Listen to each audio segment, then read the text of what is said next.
And, notes oh, look at that. I said we're live. We are live. We are live. We are Oh my live. God. What is this? What is this noise?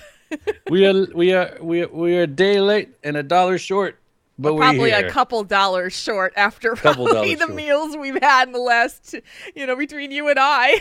I know I'm a couple dollars short. Yeah, about that. About that. Yeah, it was so worth it though. I mean, even eating at Yeah. 8:45, it was still worth it. So Oh yeah. Yeah, I had a pretty good time. good. So what Oh, I did you? Hi, didn't even chat room. close By the that. way, hi Hi, guys. chat room. Hi. We're here Sunday night. I tweet the deets to tell everybody we're here so we can do that thing. Okay. Get the stuff. Let's go do And that. I'll get my notes up and then I can get to the chat room myself. If I can figure out how this internet thing works. There's the internet thing.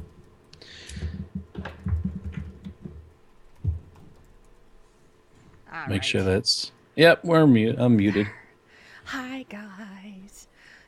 I know there's like a ton of stuff going on tonight. Like a bunch of shows are on. Yeah, SNL. SNL, Walking Dead. Yeah. So What else? I'll just be happy if we Something have else. just a few people here, and more of this is just for us to have a show recorded this week, Yeah. and then I can post it right after we're done. So, Yeah.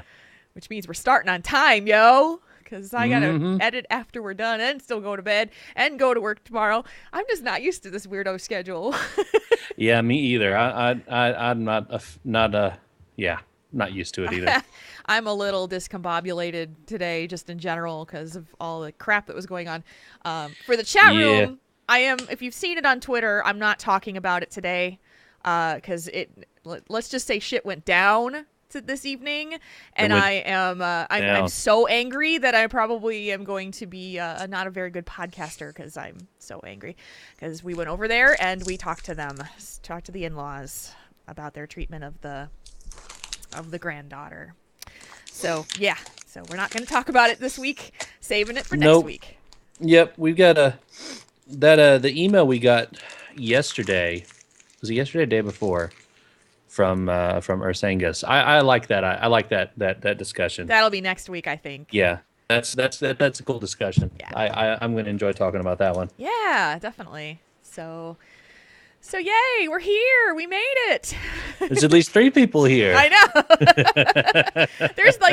there's a bunch of stuff. There's a bunch of people here, and we know there's a lot of yeah. people that are being pulled in a lot of directions. So thank you guys for coming to see us tonight. Yes. We appreciate Thank it. you for choosing us over SNL. Walker's, SNL, and there's something else that's playing right now. Downton Abbey. Oh, Downton That's the other Abbey. one. Yeah. It's like Yeah. DVR City, and then but that's the beauty of podcasting is you can throw a podcast out there and be like, you could listen to this later. You don't have to be here for the Anytime live you show. want.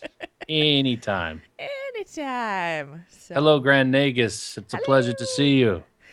oh my goodness. So where did you wind up going? What kind of place did you wind up going for dinner on Friday? I went to this place called The Warehouse. It's Okay. in Monroe, and it was interesting because we had reservations and we went in, and it's like an old warehouse right on the river. Yeah. And we went in, and there's of course a lot of people waiting because they didn't make a reservation, and so we walked in, got our table. It was at the very corner of how at like a Colton's or like a steakhouse they'll have the partitions up to separate sections. Yeah. We were right on the corner of that, and they put the seats like right up against the partitions there. Really? So there were 2 small tables on either side of that where people were sitting already, so we didn't have any room to sit down. Like we couldn't, like I had to move the chairs out and around to where we're both facing towards the little V in the corner of that partition. So we're not looking out into the restaurant. We're staring at planks of wood Yeah. just to sit down. And then it took them 10 minutes to even come up and say anything to us. And then it was a big to do for a little while, but then we just kind of settled in and got some alcohol in us and had ourselves a dinner. Nice. So it was good. Hey, Yeah. are you trying to download something like Dropbox trying to sync or something? Because your Skype is getting really crusty. I don't think so. Let me free up some stuff. Yeah, it's losing its video's losing focus, the sound is going wonky. It Okay. feels like you're getting a draw on the bandwidth. Okay. I'll make sure nothing else is running. Oh, WoW is still up. I forgot about that.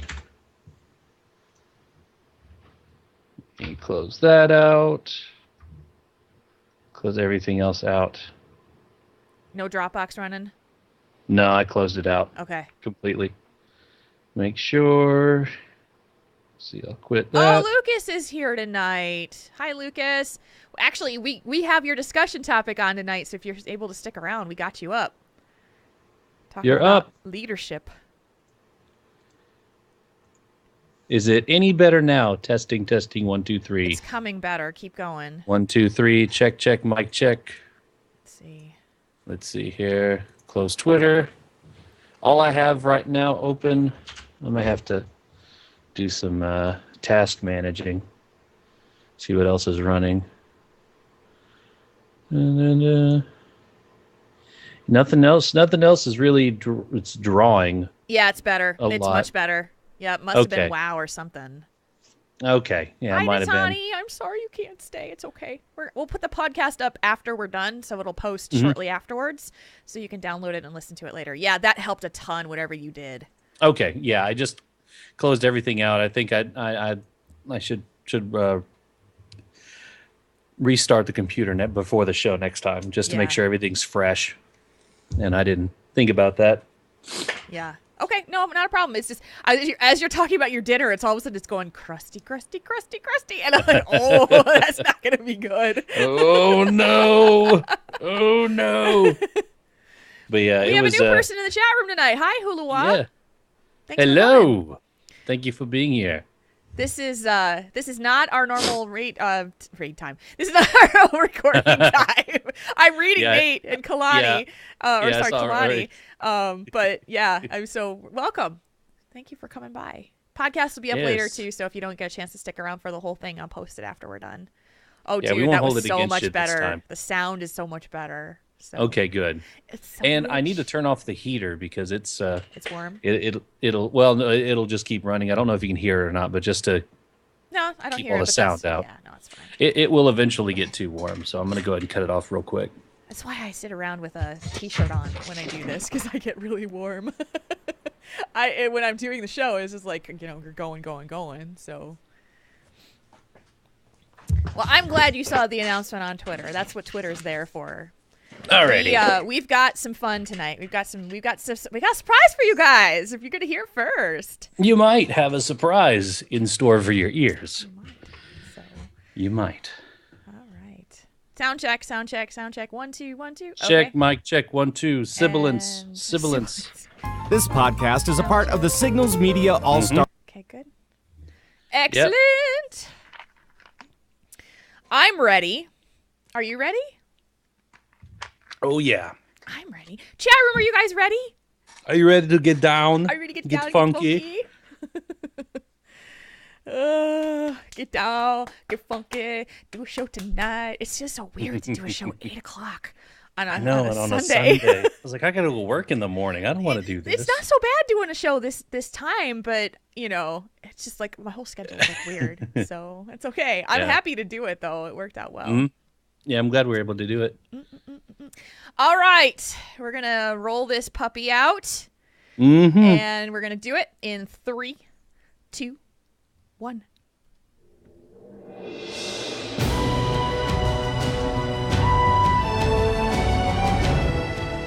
You're listening to Tauren Think Tank, the World of Warcraft podcast for you, the World of Warcraft player.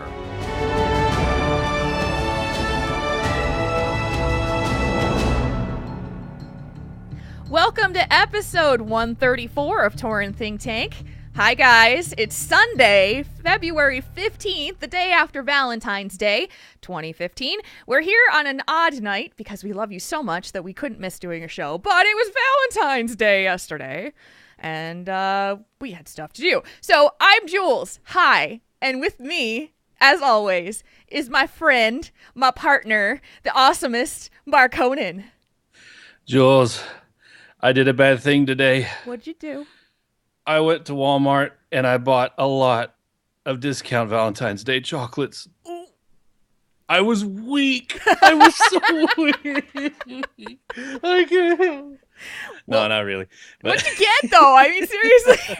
no, I didn't. I was driving today, so I didn't get a chance to get in on those deals. Although I did stop at a gas station and saw a lot of the heart-shaped Reese's peanut butter cup shapes. They were like half off. The big And ones? I was like, yeah. Well, no, they were about the size of your fist. Okay. And I was like, I don't want to. I was like, I've already been bad enough this weekend with the giant caramel cheesecake and all that mess that I ate. Dude. So yeah, it was good though. Oh, But I know. I didn't. Yeah.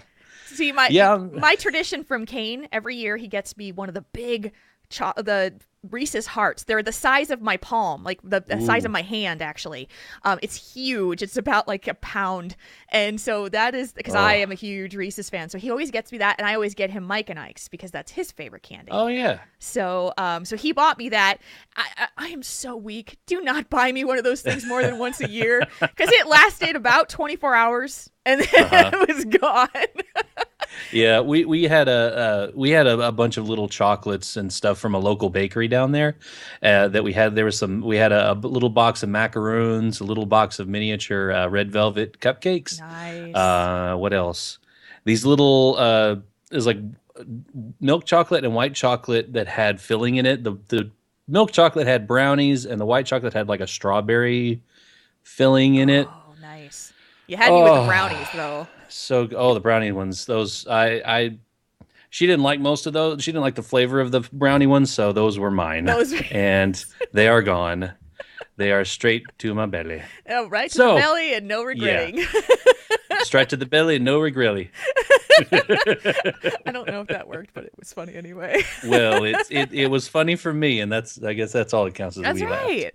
That's right. You know, it's a blast. It's so much fun to have Valentine's Day and have the celebrations that go along with it. Kane and I went out to dinner last night. I had made reservations 2 weeks ago to make, and it still could only get 8:45 dinner reservations. That was the earliest I could get. So yeah, pro tip: if you want to go out for Valentine's Day and you want to go to a nice restaurant, don't wait 2 weeks before. Do it earlier. Or like me a week before and have to go on Friday night on the 13th instead. Yeah. Because that's what I had to do. Because either they were already booked or you couldn't get any reservation, or they weren't accepting reservations. You just had to try your luck and go sit in line.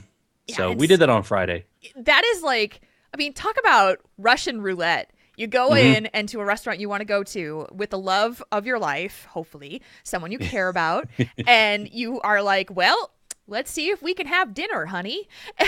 Yeah, it's either this or go through McDonald's, one of the two. Yeah, I mean, heart-shaped pizza for the win. Yeah, that's very true. I know. So Valentine's Day is over. We are back here again. We've had a full week of stuff that's happened. So what has been going on in World of Warcraft for you this week?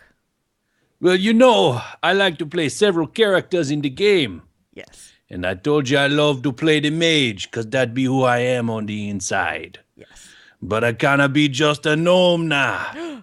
Gotta be a few characters in me life. Really? And that means me brother Makonnen the troll mage. He be hitting level 100, man. He dung 100. Yay! He's at the top of the food chain trying to get gear. Yeah, man. That is awesome. I love your troll voice. I will always love your troll voice. Oh, so cool. Congratulations. Thank you. It's 100 number 4. So, jeez. Yeah. You are a serious business, yo. You are lapping me. I only have 2. Well, I found a rhythm, and I just go with it. I just kind of zone out. I can zone out and grind levels. It just comes naturally to me, I guess, or something. But yeah. So that's the big thing. And then I've gotten him a little bit of gear, and no big love rocket so far. I have one more chance in the morning before the reset, or in between the reset and when the at noon my time when the it goes away. Yeah. So yeah, it doesn't look like I'm getting the love rocket this year again. Aww. Well. Yeah. Yeah, you're probably in good company. I heard a lot of people are trying to get it and they haven't. So They should either up it to the same drop chance as the Hallows End and the Brewfest mounts, because I have all those and a yeah. lot of people have those. They should either do that or do like Roe said on Twitter this week. He said, "How would you buy it if it was 1,000 of those bracelets?" Yeah. And I said, without a doubt, Well, yeah, I would because not sleep. you can get it. Yeah, exactly. I would know I could get it, and it would be up to me. It wouldn't be up to the RNG gods to do it. It'd be my own dedication, my own, lack of sleep or eating or going to work. That would get it for It's my me. own delinquency that will get Yes. me a love rocket, which itself Yes. sounds dirty and Well, and I can understand why they would not want everybody and their uncle to be riding around on it, because it kind of breaks the like the continuity of, it's kind of like the reason why you can't transmog a frying pan or a fish. It takes you out of that fantasy thing. But come on, everybody's going to ride around on it for like a week, and then they're all going to go back to the regular mounts, and it's just going to be whoever really likes the mount will like fly around on it, just Sage like any Time other day. in the chat room is saying that it was over last night. Is this true? I don't think so. I thought thought it was over on Monday at noon, or Monday at 10 a.m. my time. I don't know, but I guess you'll I don't find out know. when you log in later, eh? Yeah, I will. I'll check that after the show. We've been a little busy today, so probably not on the top of mind to check that. It's really awesome. Yeah, well, there was another thing that happened this week. Yes. Happened on Monday, Yes. and so Jules, I want to ask you a few questions Oh no. about when we Cat on Fire went into the raid. No. Did we go anywhere? Do anything? Where did we go, Jules? Come on, tell me. Come on, do it. Tell me. We stepped into Black Rock Foundry this week, and we might have run into two gentlemen who happen to have a rather distinctive way of speaking. They did. We went and saw Hans and Franz. Oh my god, guys, if you haven't tried this yet, or if you're waiting for LFR, you gotta check out Hans and Franz. It is one of the funniest fights that you have ever Leave done. the sound on. Leave the sound on, please. Leave the Yes. sound on. Yes. And Mark Honan had me in stitches as we were trying to learn how to do this damn fight. And it was something to behold. I was like, this is amazing. You gotta get away from the conveyor belts, Jules. Get away. They're gonna take you out. Watch for the stampers. Well, and that is what you get to hear when you raid with Mark Honan. I just gotta say. So yeah, we had so much fun. We took down 2 of the bosses and got real close on the 3rd. So it's that instance, that raid is super cool. So I'm really looking forward to seeing more Black Rock Foundry, especially when we're only there once a week. We're going to be kind of just going through and seeing what we can see in the amount of time. But it's challenging. I mean, these fights are no joke. You got to know what you're doing. You got to stay out of the poop. And but just the treat of hearing Mark Honan do these voices for Cat on Fire, it's something. Yeah, and they it's I really enjoyed them using a lot of they used a few of Arnold's quotes from movies in there. If it bleeds, we can kill it.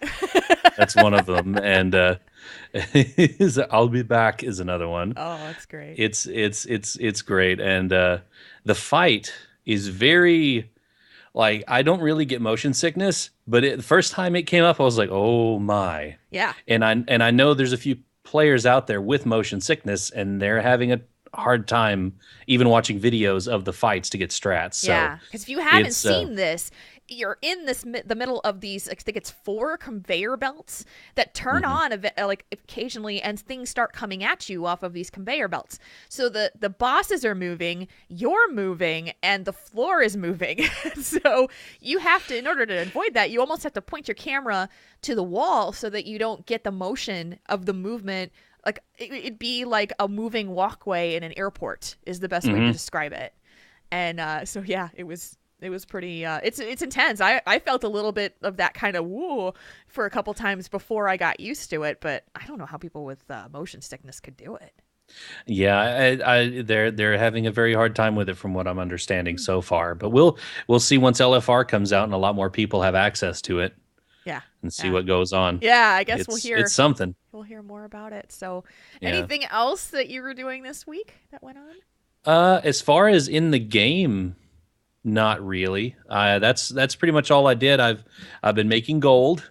You do my garrisons every day, and I do old transmog stuff. Yeah. No Mimron's Head, no Flame Talon of Illis Resort, no Drake of the South Wind from Throne of the Four Winds, and I run it on all 4 characters every week. I wish you would drop these mounts, please, so I can stop going and running them every week, please. Nice. But is the perils of a mount collector. Yes. We must run it till it drops. Do you know offhand what your current count is? Well, according to the achievement tracker, it's 241. Uh-huh. So for the 250 achievement, I have more than that, but that's not counting the horde mounts that I have. Right. So it's I have 9 more to go until I get the Fellfire Hawk, and I know the little cat they're going to put out on the pet shop, on the mount shop or whatever it is, that's coming out. That is awesome. That is really pretty. I was like, yep, Jules getting that one. Are you kidding? It's a cat that flies. Oh. That's awesome.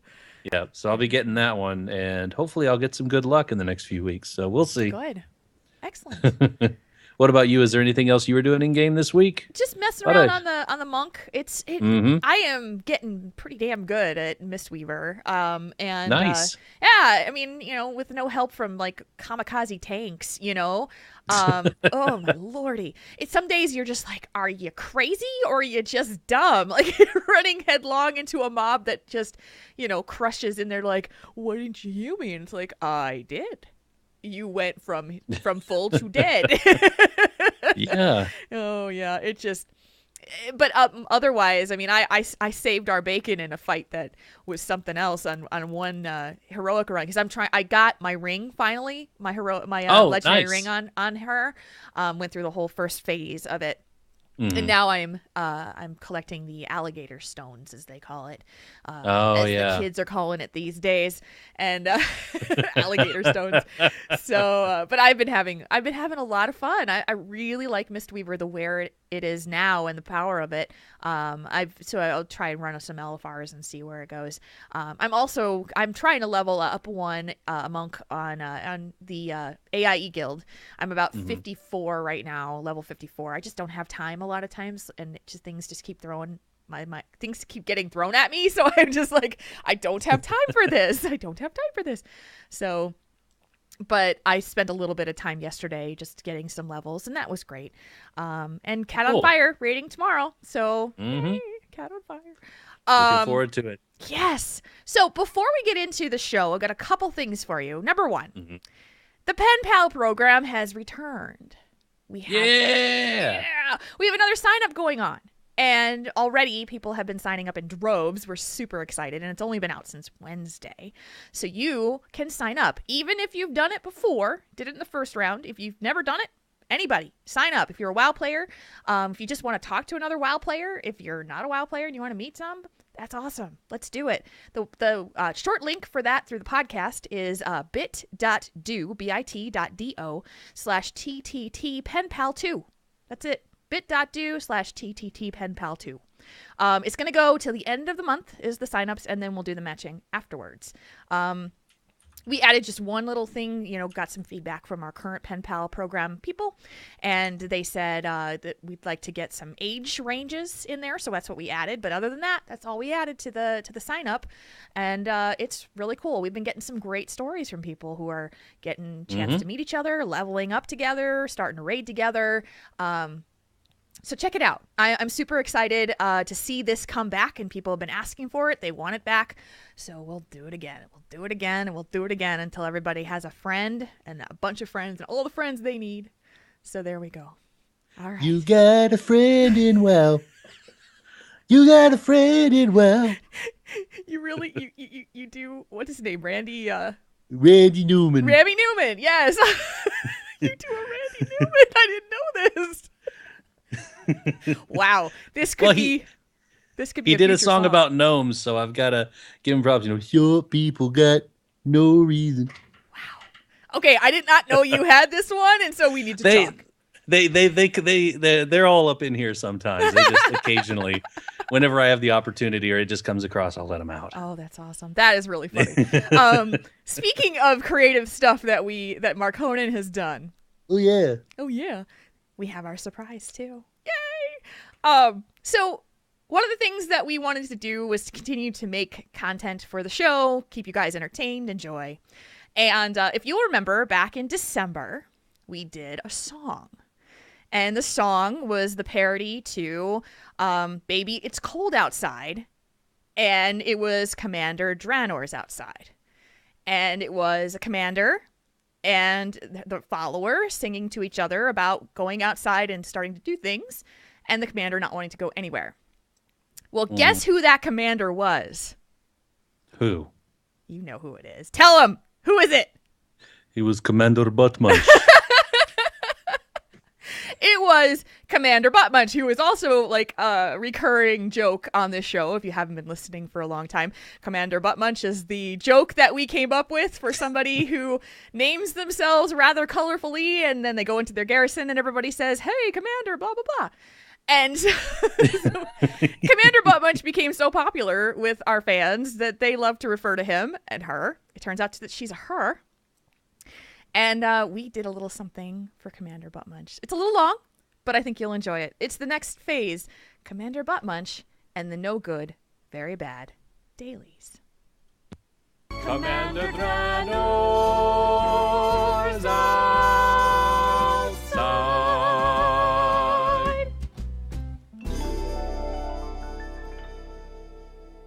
All right, let's go.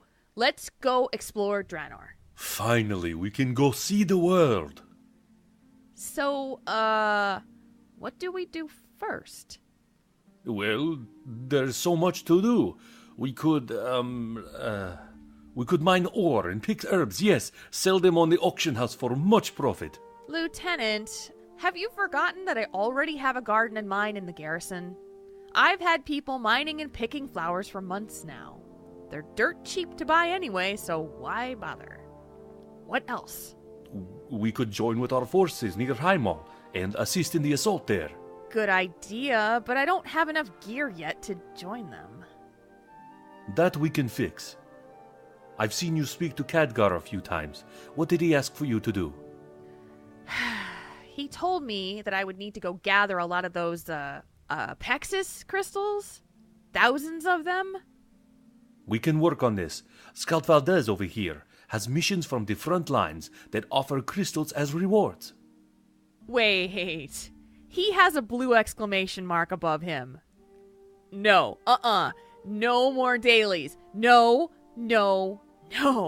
Commander, please. No way. I spent way too much time doing those in Pandaria. I was exhausted every day. No. It is not like this on Draenor, believe me. The Council of Exarchs and the Frostwolf clan, they signed a treaty upon our arrival that keeps dailies to a minimum. In fact, it was a stipulation that they had to do for us to even help them fight the Iron Horde. All right. If you say so. Carry on. Mr. Valdez, where are we needed the most today? Sir, our scouts in Gorgrond are warning of a massive buildup of Iron Horde near Blackrock Foundry. They might have heard of our impending assault on the foundry because they've redoubled their efforts to mine the area west of it, what we've dubbed the pit. Our orders are to go to the pit and work to disrupt the supply lines going into the foundry. And Apexis crystals are the reward for helping? Yes, ma'am, Commander. In addition to helping win the war? Yes. Thank you, Mr. Valdez. Lieutenant, you're with me. Yes, Commander. Lieutenant? Yes? Where are we going again? Oh, light help me.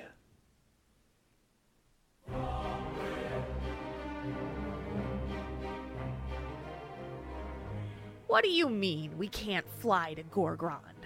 Yes, ma'am. All Griffin and Rylac flights have been temporarily suspended all across Draenor. So how are we supposed to get around? Just walk or ride on the ground? What is this, 2004? There is one way to travel by air. There's a small fleet of Zeppelins that ferry people back and forth between the hubs in each region. They were unveiled the same day that the suspension took effect. Zeppelins! Aren't those run by goblins? Yeah, Steam Weedle Preservation Society.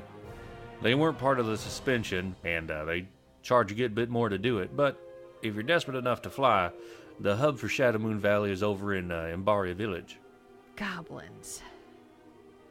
Thank you, Dungar. Your orders, Commander. Flying would be faster, and I'm ready to get this daily over with. Let's ride to Embari Village.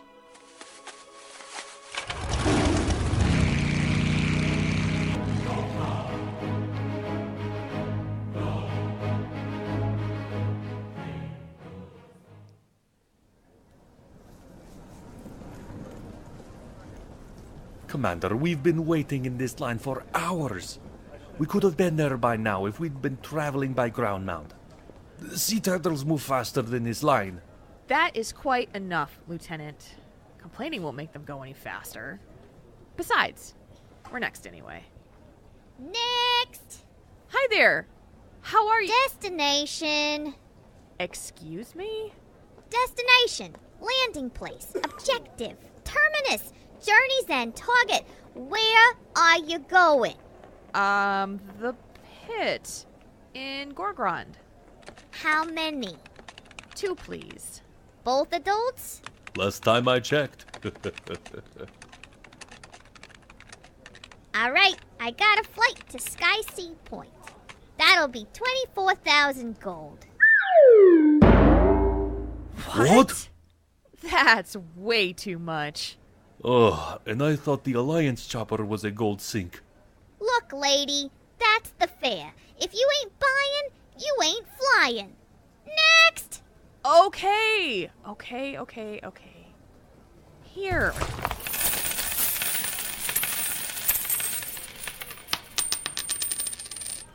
Looks like Fiona's not getting a bonus this month. She gives me way too many Gorgrond flytraps anyway.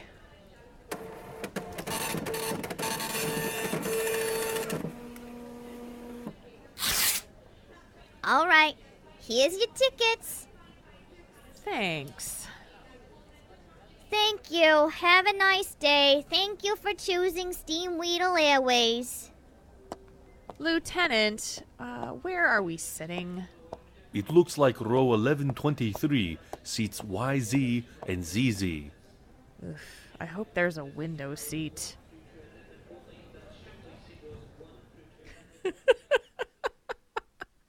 I love it. And there you are, the first, the second installment of the story of Commander Buttmunch and the No Good, Very Bad Dailies. It is a story establishing bit, but we have a lot planned with this one. So Yeah. There are many directions we could go. And Mark Coden did all of the sound effects for it, all of the things. So, and the chat room is being very kind. Thank you. And I know it's a little bit long. Voices were done by Mark Coden and I, by the way. That was pretty awesome. So, all right, there's our fun. Now we get to talk about stuff. You ready to talk about stuff? Stuff. I am so ready to talk about stuff. All right, let's do this. Let's kick around some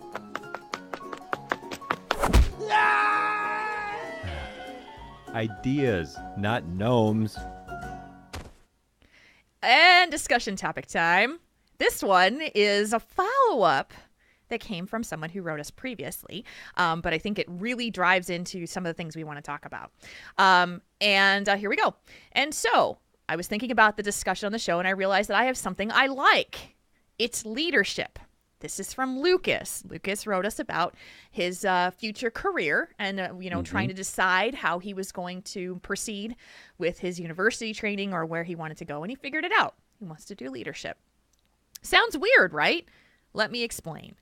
I was thinking about my childhood to see if I had something I really enjoyed. I noticed that I was never up to do something in particular, but when someone was active in a group, I was the first to start the play and let the others know the rules. Some kind of judge, I think, and that completes me a lot. It still does. So then I decided to put this to the test. This Saturday evening, I will play a tabletop RPG with some friends and be their dungeon master. Of course, I know about responsibilities. It's our first time in this world, but if I will do my best for them. That is what makes me happy, and I have a goal that I enjoy. So I will ask you this. What do you think about that? What is bad about leadership? P.S. I think it's a good topic for all people in WoW who are facing a leadership position in their guild to know more about the real deal behind it. Sorry for the long email and broken English. A big hug from a friend, from Lucas. And he's here tonight, and he said that it went really well, his leadership in the tabletop dungeon game. So that was perfect. That's great. That's great. So I know we've talked about leadership in the past in the show, but I think it's a good time to bring it back up again. Obviously, I have a lot to say on this subject because I do this all the time. But yeah. I'm really interested in hearing what you have to say about it, because I think you have leadership qualities, but you're not always the first person to kind of jump out and jump into a leadership role. So I'm curious to see what you would think to say about what is bad about leadership, if anything.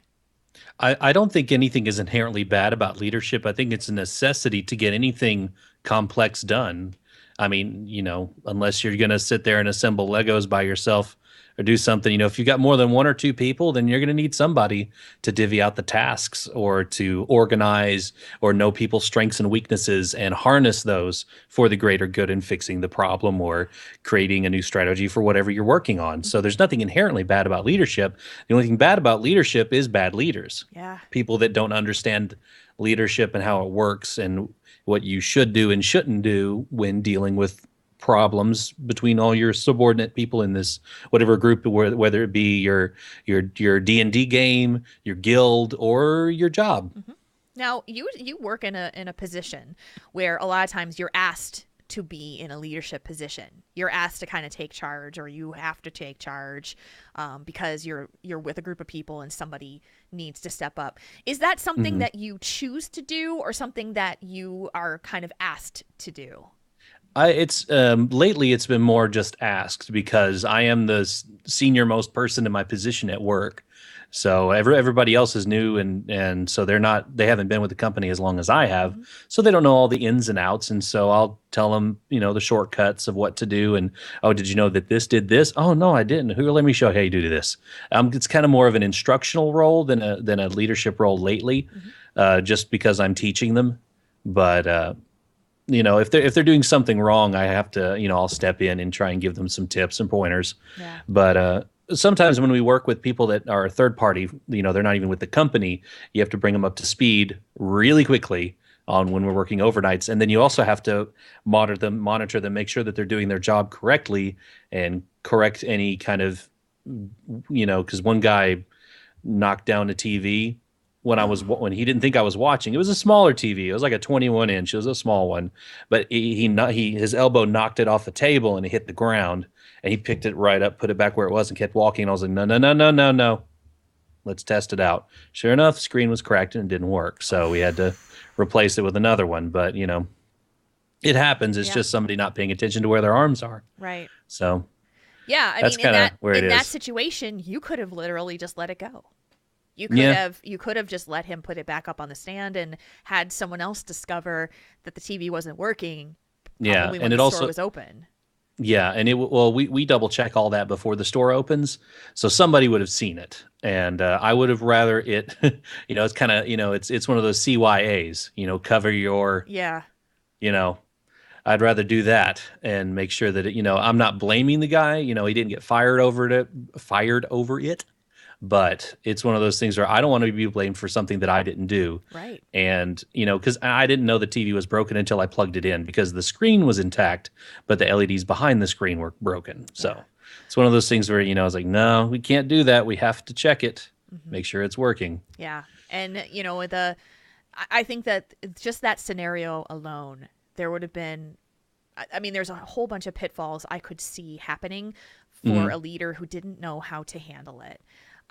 There's a couple of things that I could see happening for someone who isn't a good or experienced leader.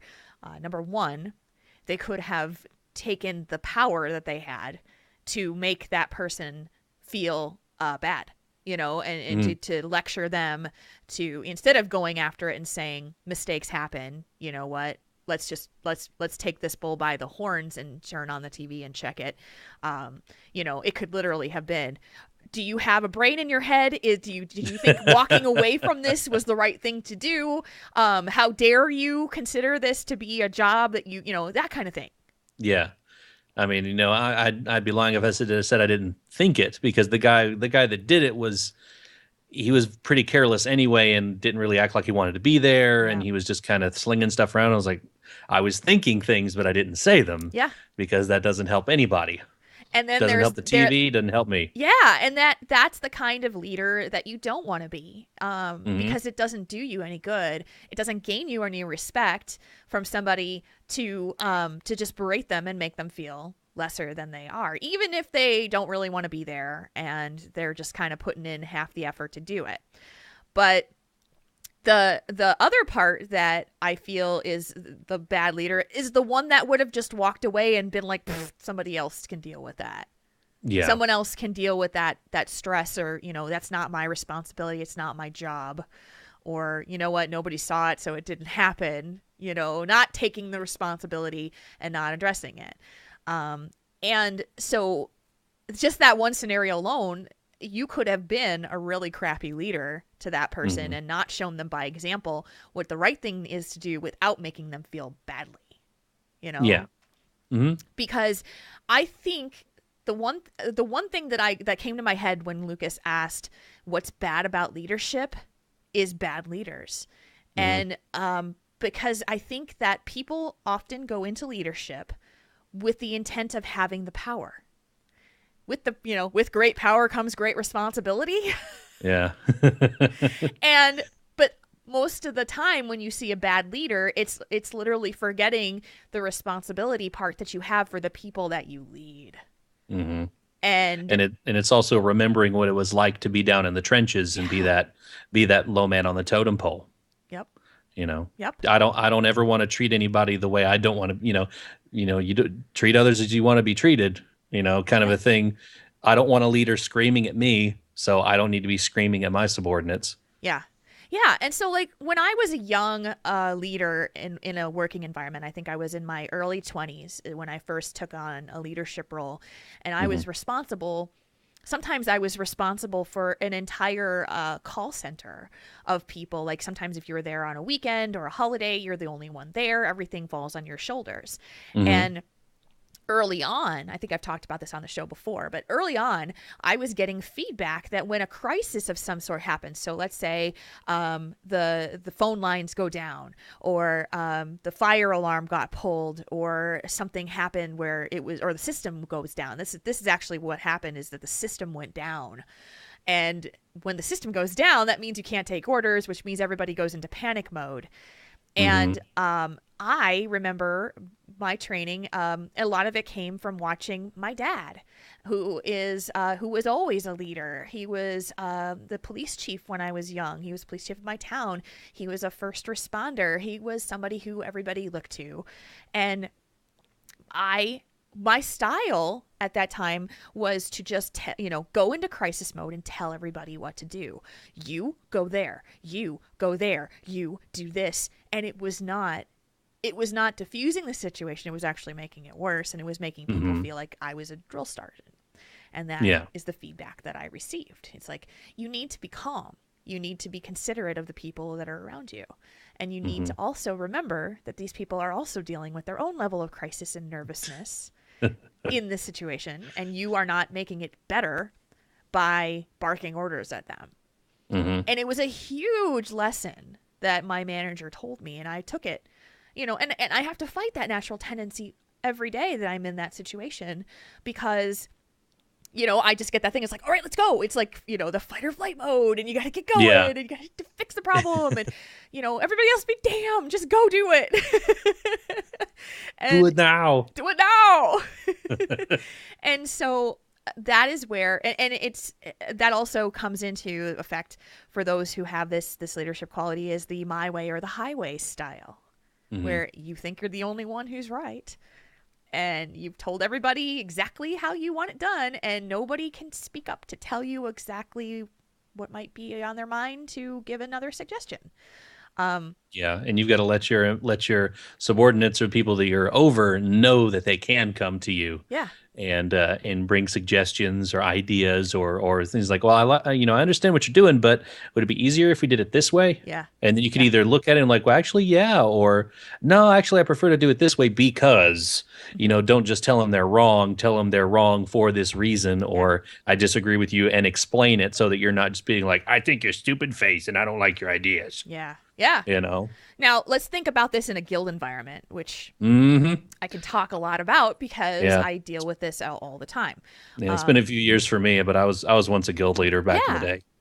So let's say let's use a scenario that's, I'm not going to use any specifics, but let's use a scenario that happened recently in the Convert to Raid guild, which is that someone who was causing a ruckus in the guild was reported to the leadership.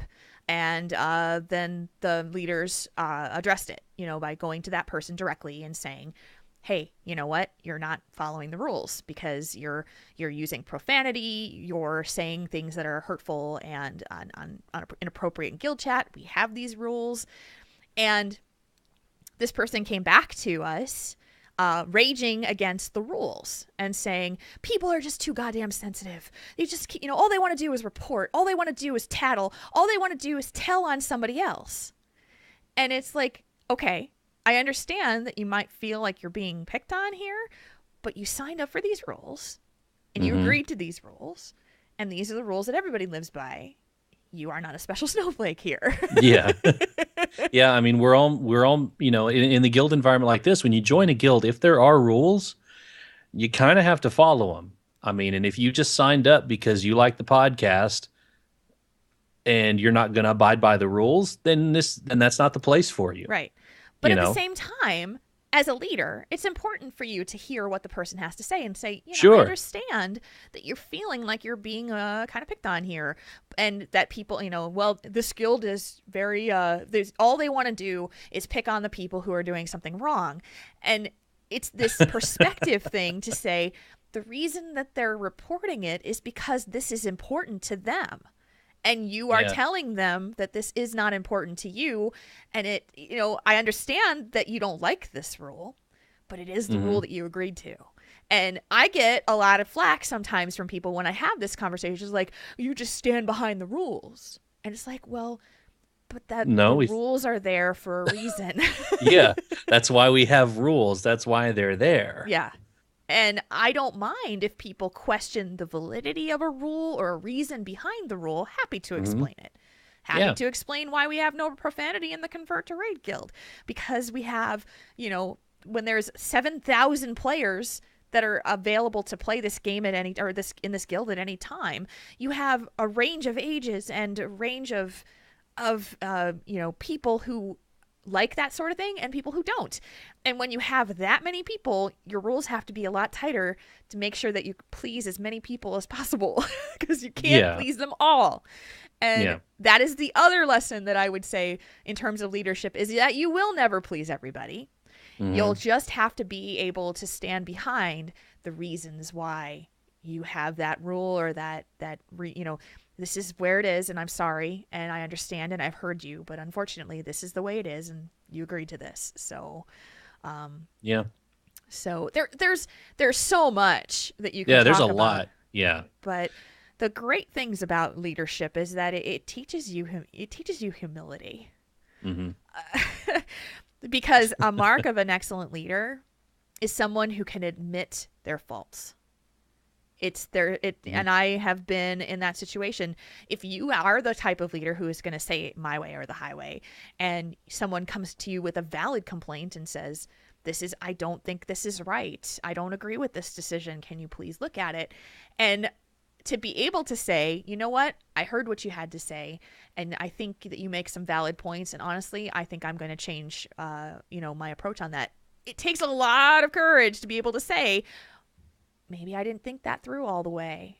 or maybe I didn't consider all the options or all the variables.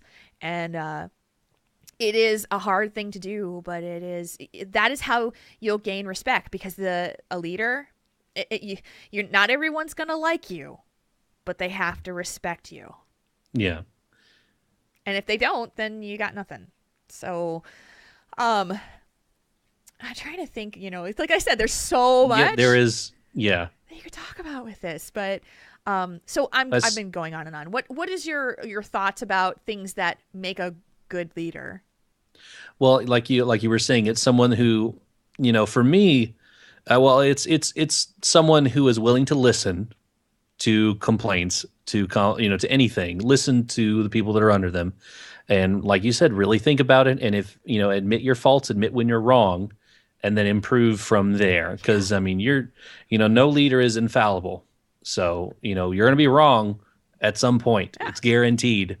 That's part of the human condition. You're going to be wrong. It's just stepping up to the plate, admitting it, and trying to go forward, taking suggestions.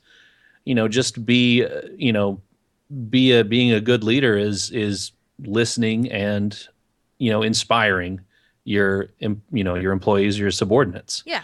And for, I was trying to think, I had a point a few minutes ago that I was going to think about, but sorry.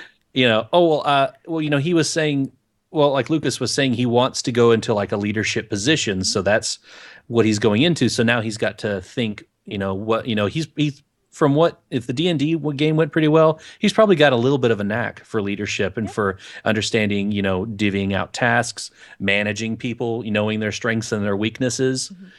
It's like kind of like raid leading in a way. Raid leading as leader, you're leading these people, killing this boss. You've got to understand the fight. You've got to understand the players, their weaknesses, their strengths, how they respond to stimulus, and try and corral all of that into, downing the boss, making the quarterly report, finishing the project at work. And that's a lot to take in. And even for me personally, sometimes the mantle of leadership is really stressful. Yeah, for me. Like, because with my work, if I'm leading a project and it messes up, this is a gigantic retail building. And if something messes up, it's on display for everyone and their mother to see. Yeah. And that's like, we had a situation where all of my leadership was gone and it was me leading a team starting at like 4 a.m. to build something. And it was the most stressful day at work I've had in years. Yep. And it was like, I even forgot to call lunch. We worked for almost 13 hours that day with no breaks, no lunches, no nothing, because I just flat out forgot because we had no instructions. We had no contractors, we had an electrician that thankfully helped us out, but they just shipped 12 boxes of, heavy duty parts in and were like, build it, go. Figure it out. And there's nothing. There was figure it out, genius. And it was very stressful. We had to wing it. Not all the parts were there, and it was just, I was having chest pains that day. I was like, oh. Well, and think about that scenario. Somebody has to step up and lead it. And when you're in a position where there may not be a designated leader or leaders that have been said to this is who's leading this, you could have a situation where everybody wants to figure it out. And nobody is parsing the ideas to say, okay, first we're going to do this. First we're going to do that. Then we're going to do this. And there was a scenario that I had at my job a couple years ago. We were in Las Vegas for a trade show. And I work for an eyeglass company. And so designer eyewear, you're there to display what you're doing at this trade show. And when we got there, it was our first time there, and all of the suitcases that we have our glasses in are all like completely messed up. There's no rhyme or reason to it. There's no consistency. And we have to figure out which ones need to be taken out so we can put the new releases into these suitcases. There are 6 of them. Okay. And everybody's got an idea. Everybody's like, we should do it this way. Here, you trade this and you do that. And it was like we were getting nowhere. And normally in this group of people, there are a ton of chiefs and not a lot of Indians. Yep. Too many cooks in the kitchen. Oh, and it was really bad and it was getting worse and we were wasting time. And so I stood up in front of this group of all of my superiors. I was the new person. I was the the one who hadn't said anything. And I said, okay, here's what we're going to do. We are going to take everything out of all of them and we're going to put them all back in. We're going to take them all off. We're going to take all the tags off. We're going to put them on the wall. And as I call for them, you're going to pull them off the wall. You go here. You go here. You go here. I'm sensing the pattern from several years ago is coming out again. And they all looked at me and they went, Jules, you are effing crazy. We're not going to do that. And I said, no. Listen, please.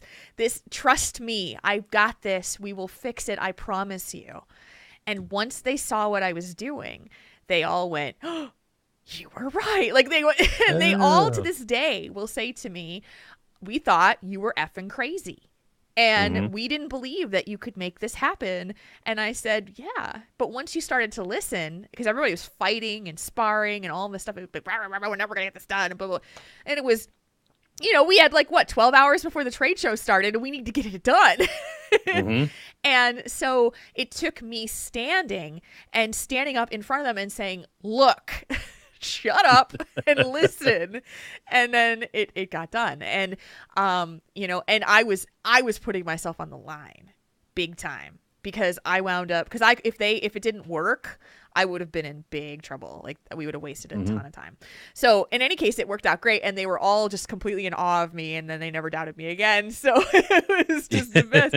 But the too many cooks in the kitchen thing, where there's not enough people who are willing to just follow somebody who takes charge, is very, very challenging. Because when you've got strong personalities and people who want to lead, yeah. So you were lucky in that scenario that you guys were able to come together without squabbling, Yeah, well, there's one guy on my team who had a lot of good ideas and who helped me with it because he knows how stressed I get when I don't know what's going on and I'm not prepared. So he was able to help me, and we kind of co-led the thing. Yeah. So it worked out pretty well, thankfully.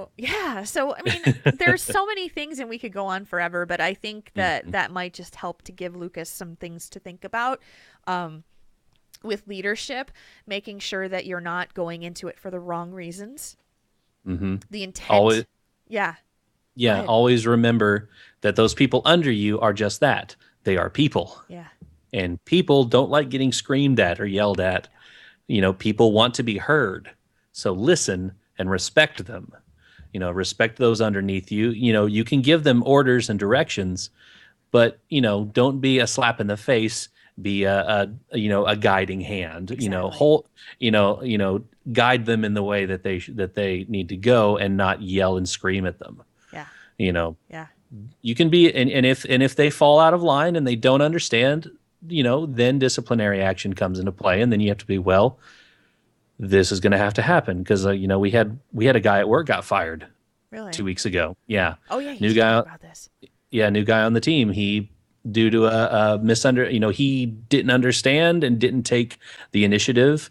He had 3 no-call no-shows after Christmas vacation in a row, and that's job abandonment, automatic termination. Yeah. And it just took 6 weeks for everything to, paperwork wise to come in, and he was gone. Yeah. He kind of protested, saying that he's a hard worker. And my boss was like, I understand that, but you also have to understand that if I give you leniency, then I have to give everyone else leniency. And that's something that we can't do. Yeah. So he was gone. Great guy. But because of him not following the rules or not being aware of them. Yeah. Oh, that sucks. He was just gone. Yeah. And so you gotta be strong in what you as a leader. You have to be strong in what you're working with. Yeah. And the ideas that you're trying to further. But you also have to, like we said earlier, also be open to interpretation. Also be open to editing your plan. If somebody's got a better way that's more efficient or cheaper or better or stronger, then go with it and support them. Announce it to the team. Hey guys, we did this. It was great because Jim over here had this great idea, and we're going to use it going forward. Yeah. Let's give him a round of applause or something. It's all about getting somewhere with a group of people without dragging them kicking and screaming. You always all have to go towards this common goal together. Yeah, exactly. I think in the future, it would be fun to talk about how to give discipline, how to coach people, because I've done that too. and I do that a lot. And so how to get people to work on the things that they need to improve, how to do that well, because it is very difficult to give feedback to people, especially when they don't want to hear it. So I think we'll plan for that in another show. Yeah, that sounds good. Yeah, Lucas, thank you for the question, for the discussion topic. Yes. And I'm really glad to hear that you're finding your path. I don't think it'll ever be the last path you take, and it'll take you in all kinds of directions. So good luck to you in that. It's going to be a good thing. Yes, sir. Yeah, and good leaders are hard to find. So do your best to be the best one you can. That'd be a great thing to strive for. Mm-hmm. Oh, Marconin, I think it's time for us to talk a little bit about those doghouse people, don't you think? Yeah, speaking of leaders, yeah. Why don't we talk about one of the leading gaming desktops and laptop companies out there? You gave me the Called best. Doghouse Systems. You gave me the symptoms. Doghouse Systems. Doghouse symptoms. Oh, dude, I love you. You gave me the best in. That was like the best. I know. And then I kind of tripped on systems. I'm just teasing you. How many times have I tripped over my words? This is true. This is true. Seriously, it's not even funny. But Doghouse Systems, not symptoms, are the best gaming PCs on the planet for the reasons that we have always said. They set themselves apart from the competition because they know how gamers want to work. We don't want a lot of crap on our computers when we get it. We don't want a whole bunch of stuff we don't need that is going to keep us from being awesome gamers.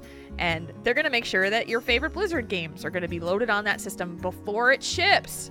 So maybe there's a patch between then and now. I mean, 6.1 could ship by the time, or could go by the time your Doghouse system ships. So all you got to do is patch it and go. I mean, that's not so bad. Not bad at all. I know. This show runs on a Doghouse system on our live stream. It looks beautiful. It works beautiful. And talk about streaming. You can stream your gaming on that system with no problem. You can kick butt showing off all the new games. There's a whole bunch of stuff. Evolve is out right now. Heard that's amazing. I tried the beta, but I haven't played the actual one yet. Yeah, I need to play that. Seriously, but we could if you had Doghouse and just wanted to go for it. So go check them out, doghousesystems.com. Enter the code TTT to get double the memory on your brand new gaming system. We thank you and we thank them for supporting our show. All right, it's time for us to get down to the nitty gritty with some nitty gritty. Think Tag. Tauren between options? Let Triple T help you sort it out.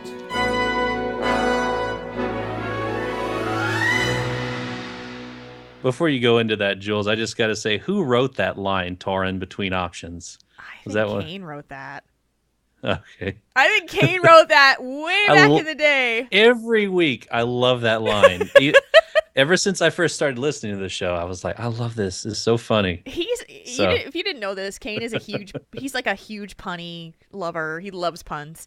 And so when it was time for us to do the bumpers for the show, when we first started it, he sat down and he wrote those, so he wrote all that stuff, Tauren between our options, we make your problems less bad. He wrote all of that and recorded it, and it's been with us for 134 episodes. So.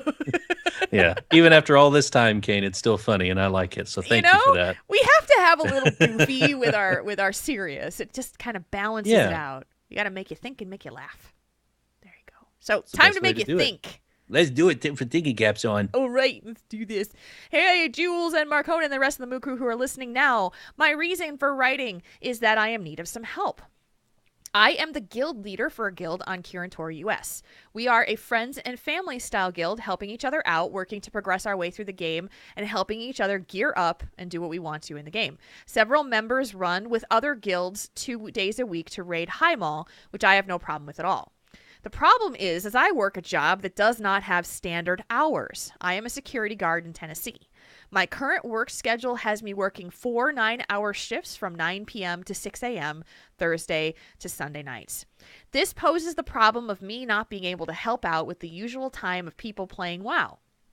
Most of the members of the guild are either retired, work standard Monday to Friday jobs, or go to college. I miss out on a lot of things, and I feel I'm not a good guild leader by not being there for the guild. I have a lot of additional characters in the game, each having a different profession to allow me to be self-dependent and able to help others. But with my current work schedule, that is not really possible. I've asked myself several times if the guild would be better with a different guild leader, but there is no one else in the guild who wants the position. I took the leadership from my girlfriend several years ago to help her deal with work stress and such, but she is currently unemployed and looking for a job. I have thought of looking for another job that gives me weekends off or evenings off, but I would take a pay cut to do so. I have looked at online colleges and such, but they would add to my workload and costs for them, and the costs for them are very expensive. I don't know what to do. Part of me has said just walk away, but with the current guild system, leadership would be available to anyone who logs in after I've been away for 60 days. I don't know what to do here. Any help would be appreciated. /Moo from Aldrich, a.k.a. Keeper of Alts. All right. So we have a guild leader who is feeling like he is not doing his job right or doing it to its fullest. And I can understand the work thing for sure. Yeah, why don't we talk about, let's say you were this guild leader in the situation that you work in with a swing shift. Man. Yeah, with working nights and everything that goes with the job for most of the year, for me, it's tough. Like it would be almost impossible for me to feel like I'm doing my job if my job as guild leader, if I had to deal with the guild stuff as well as working this, because I would feel very out of touch with my guild mates. I wouldn't be here on the, if I had, Aldrich's schedule, I wouldn't be there on the weekends when a lot of people play. I wouldn't be there during the evenings when people play, and I would just feel like an absent leader. Yeah. And and that's not really something that a good productive guild, they need a present and good leader to be successful. And so for me, if it was me, I would hand the mantle over to someone I trusted, or try and figure something out. Let the guild know, hey guys, I don't think I'm doing right by you for, in not being around. So what happens in that case if you don't have someone that you feel is good to fit that position? That's tough. Yeah. I mean, he could, just stick around and say, if you got any problems, send me an in-game mail, or if you need anything, send me an in-game mail. Maybe appoint officers that can take care of some of the, I don't know if they have officers in their guild that are around during the weekends that could possibly, do guild invites or, promoting or all the stuff that, you can do. Yeah. So, it's a tough call. What do you think? I would only speak from how I would do this, because I have a very strong sense of responsibility, and it's hard for me if I feel like I'm not able to give the time or the dedication that it deserves. Because taking on something like this, I mean, I am thoroughly impressed that Aldrich is talking about. He's thought about changing his work. He's thought about going back to school. I mean, this is how important this is to him, is that he's thought about, can I change my job? He didn't say anything in his email about how if he likes his job, but obviously it seems like he's okay with what he's doing. Yeah. But so that's the one thing. This is very important to him no matter what. You can, I mean, I can read that in this email. And so if it were this for me, what I would want to do is I would want to accept that, I probably am not going to be there for when the people who are needing me need me, and do one of two things. Either I would put in the extra time to start working with someone who wants or could have potential to do the job the way I'd want them to. And that means that you may have to groom them a little bit. You may have to put in the time to start helping them around on weekends or days where you're off or that kind of thing.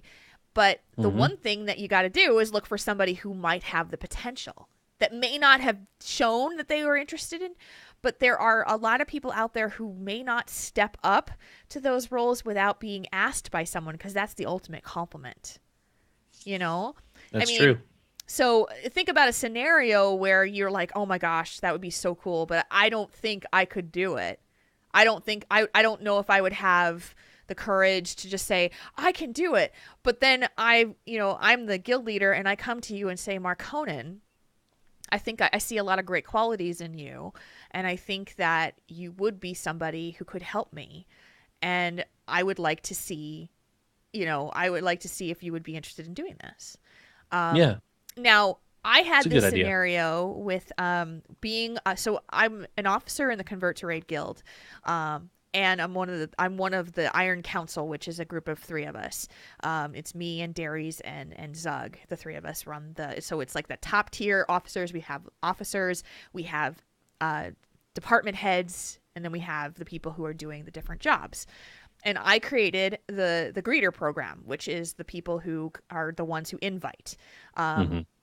And quickly realized that after a while of doing this, that I was just getting out of I wasn't able to do what I wanted to do for them. I didn't have the time to spend with 25 people to help develop them, to be there if they had questions all the time. I was overwhelmed. And Ursangus, who was part of my greeter team, came to me and said, I'm interested in being somebody that could step up and do something more. And it came at like the perfect time because I was like, hey, I need help. So, and it turned out that he became my lead greeter. He's now the person that helps the greeters with the kind of, the administrative stuff. And he helps me to get things done because I just don't have the time to be able to dedicate to all those people. And I love them. I just don't have the time. I've got too many things in my life and something's got to give. And so that turned out to be.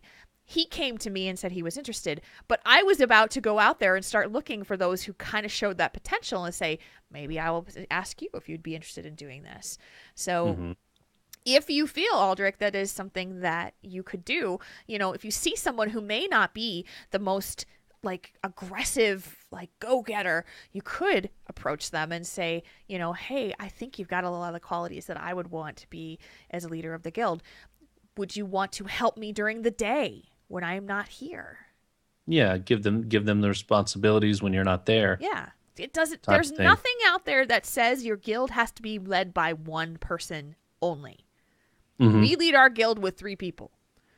And then we have people who help us, it's a large guild. Not one person is going to make, we have Zug that'll make the final tiebreaker if Darius and I are on the opposite sides of the fence, and then Zug will be the tiebreaker. But we run this guild with 3 people at the top level. And it's because it's, one person can't do it all. So that's there's how a lot I of see it. responsibility. No, I mean, the game is structured so that only one person holds the GM, the GM rank. So, but really that's just for, typing /G disband. I mean, really, you could give pretty much everything else to everybody. So, yeah, that's true. And those are some of the suggestions that I have. But I'm wondering if you're thinking about it in a way that's saying only one person can lead this, and I don't think that's necessarily the case. I think that there are ways you can structure this to make it so that you can run things, and you can also have someone to be your back, to be there during the prime times you can't be there. So that's one thing. Yeah, it's very true. What else? Sorry, I kind of lost my train of thought for a minute. Oh, no, it's okay. I'm just, as far as feeling like you're missing out, I'm not sure if, because being a third shifter as well, I feel like I lose out on a lot, just as far as life goes, not just in the game. Because, man, I was telling Sal over at the Converted, I would love to be on the Converted one day and just hang out with them. But I'm always working on Monday nights, when I travel. And, I know, starting in March, I'll be working overnights and I can't raid with Cat on Fire anymore. Right. Which is going to suck because I like raiding. But, it's... I kind of understand how he's feeling lost. And if he wants to get another job, during the day or something like that, then, keep looking for that. Always keep your options open as far as that goes. Because, heck, I'm doing that too. I'm applying for places to try and get out of this traveling deal. Yeah.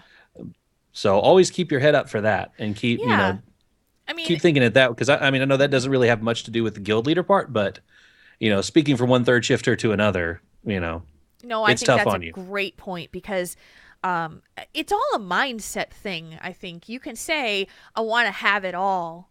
I want to have a good job that pays me good money, that helps me pay the bills, and that I enjoy. But it comes with having to work overnights on several nights a week, and then I can't be doing the other thing that I love to do. Something's got to give.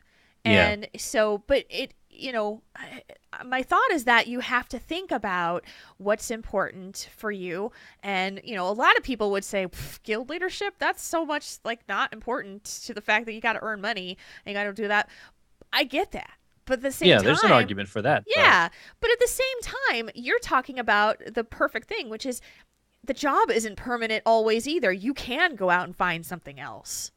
You can look for something if that's what you wanted to do, but it's going to take time and dedication, and change. Change is hard. Believe me, it is. Believe me. If you can't see it, my eyes are bugging out because this is exactly what I'm going through right now. Yeah, I mean, Marconin is not pleased with having to work overnights like he does, and it switches back and forth. Right now, he's on days, and he's going to switch to nights, and it's just all over the place, and it's tough on his body. Yeah, after 5 years, it does wear on you. Yeah, but it is not the easiest thing to do, and so sometimes it's even harder because you work nights and you're kind of disconnected from, you're asleep during normal business hours too. So it is tough. Believe me, it's tough. And I've been on the job hunt too. Because I do like what I do. Just in case my boss is listening, because he plays WoW as well. I do like what I do. I've talked to him about this before too. Yeah, so, he gets it. Yeah. And he gets probably understands and agrees with the same things that you do. Overnights are tough, swapping back and forth between days and nights. When I get a text at 7 o'clock in the morning, I'm just getting out of bed. Marconan's just getting out of work. And it's just like we're talking to each other. Good morning, good night. Yeah, it's like I live in Australia or something. I'm down there with Natani and Moo. So it's just a matter of looking at what are your priorities and not being so hard on yourself at the same time. There are options for things. You just have to decide what is the most important thing for you. Yeah. And security is a broad field. Yeah. So you can use your experience in security for a lot of different things. Think about asset protection for retailers. Like I started out at my company as asset protection. I watched a camera. And then I moved up from there. So there's places to go, and I know it's tough. Believe me, I do know it's tough. Yeah. But my advice would be to keep searching. Always keep searching. Yeah, and keep your head up about it. Absolutely, because there's always options. You just have to figure out what it is that is most important. In this case, though, I'm wondering if a mindset change in terms of your leadership needs might need to happen or could happen. And part of it is that you don't have to do it all alone. And sometimes just putting out the word to say, hey, I'm kind of looking for some help. Is there anybody out there that's interested? Or if there's anybody who is wanting to be a part of this. And Aldrich's girlfriend, Birdie, is in the chat room, and she's saying, that he definitely is hard on himself, and he doesn't give himself enough credit. But I understand the feeling of not being there as you'd want to be for your people. So what are you going to do about it? What are you going to do to fix that? There's a lot of options. You can turn leadership over to somebody else. You can get additional officers. You can, and you can. It might require you to lose a little bit of sleep every once in a while to try to push people and work on building that up. I had to kind of move some things around to get Ursangus up to speed, but once he did, he took an incredible amount of work off my plate. Mm-hmm. So it's a short-term inconvenience for a long-term solution if you find the right people and you can take the time to put it in. So that's my thoughts. I think you could possibly add on to your leadership team, not have to give up the mantle of leader, but by golly, get a co-leader or co-leaders. Yeah. What? What's the word for it? When you chop up the responsibility and you it's not designate. Delegate. That's the word. Delegation. Yeah. That's the key to especially because Birdie said they have about 150 people in total with almost 400 tunes in their guild, so it's a substantially large guild. Yeah, it is. So there's a lot of people in there, so there's a big enough pool for possible delegates, to help you share the load. Yeah, and because I'm sure there's people that love the guild enough that they want to see it continue and succeed. So bringing those guys up to speed, showing them what to do and how to do, and Birdie can help. If you two start thinking, because if you guys are on at different times, maybe Birdie, you're seeing somebody that has good potential. That Aldrich, I start to trip over my words when I'm thinking really fast. Yeah. My brain goes faster than my mouth can handle. Blah, blah, blah. Maybe you guys are seeing, two sides of the guild coin at different times. So maybe Ladybird seeing somebody that's a good potential leader at times that Aldrich maybe not be seeing at night, or during the day. So, just try and find some people that are willing to help, that you can kind of mold and teach and really instill in them the pride, because if they stick around, they enjoy the guild. Instill that sense of responsibility and the pride in taking the guild forward, and just really enjoying that. And that's something I think that Ned probably needs to happen for you guys, because you can still keep guild leader, and if people haven't voiced any dissenting opinions, they understand because of your schedule, they're okay with you. But we'll just hope that you can find some people to help share your load. Ask that's your what I would trusted say. people, the people who's been around. Who do you think is somebody who might be a potential leader? Just ask people their opinion. Start looking at them. If you hang out and mumble, hang out with those people and get to know them. It's work, but you're looking at the future of your guild. You're looking at the future of the leadership. So that's what you want to focus on, is the time that you spend picking and selecting the right people and approaching them to possibly do that. And it may not be what you want. Maybe you just want to say, hey, somebody else take this. I don't want the responsibility anymore.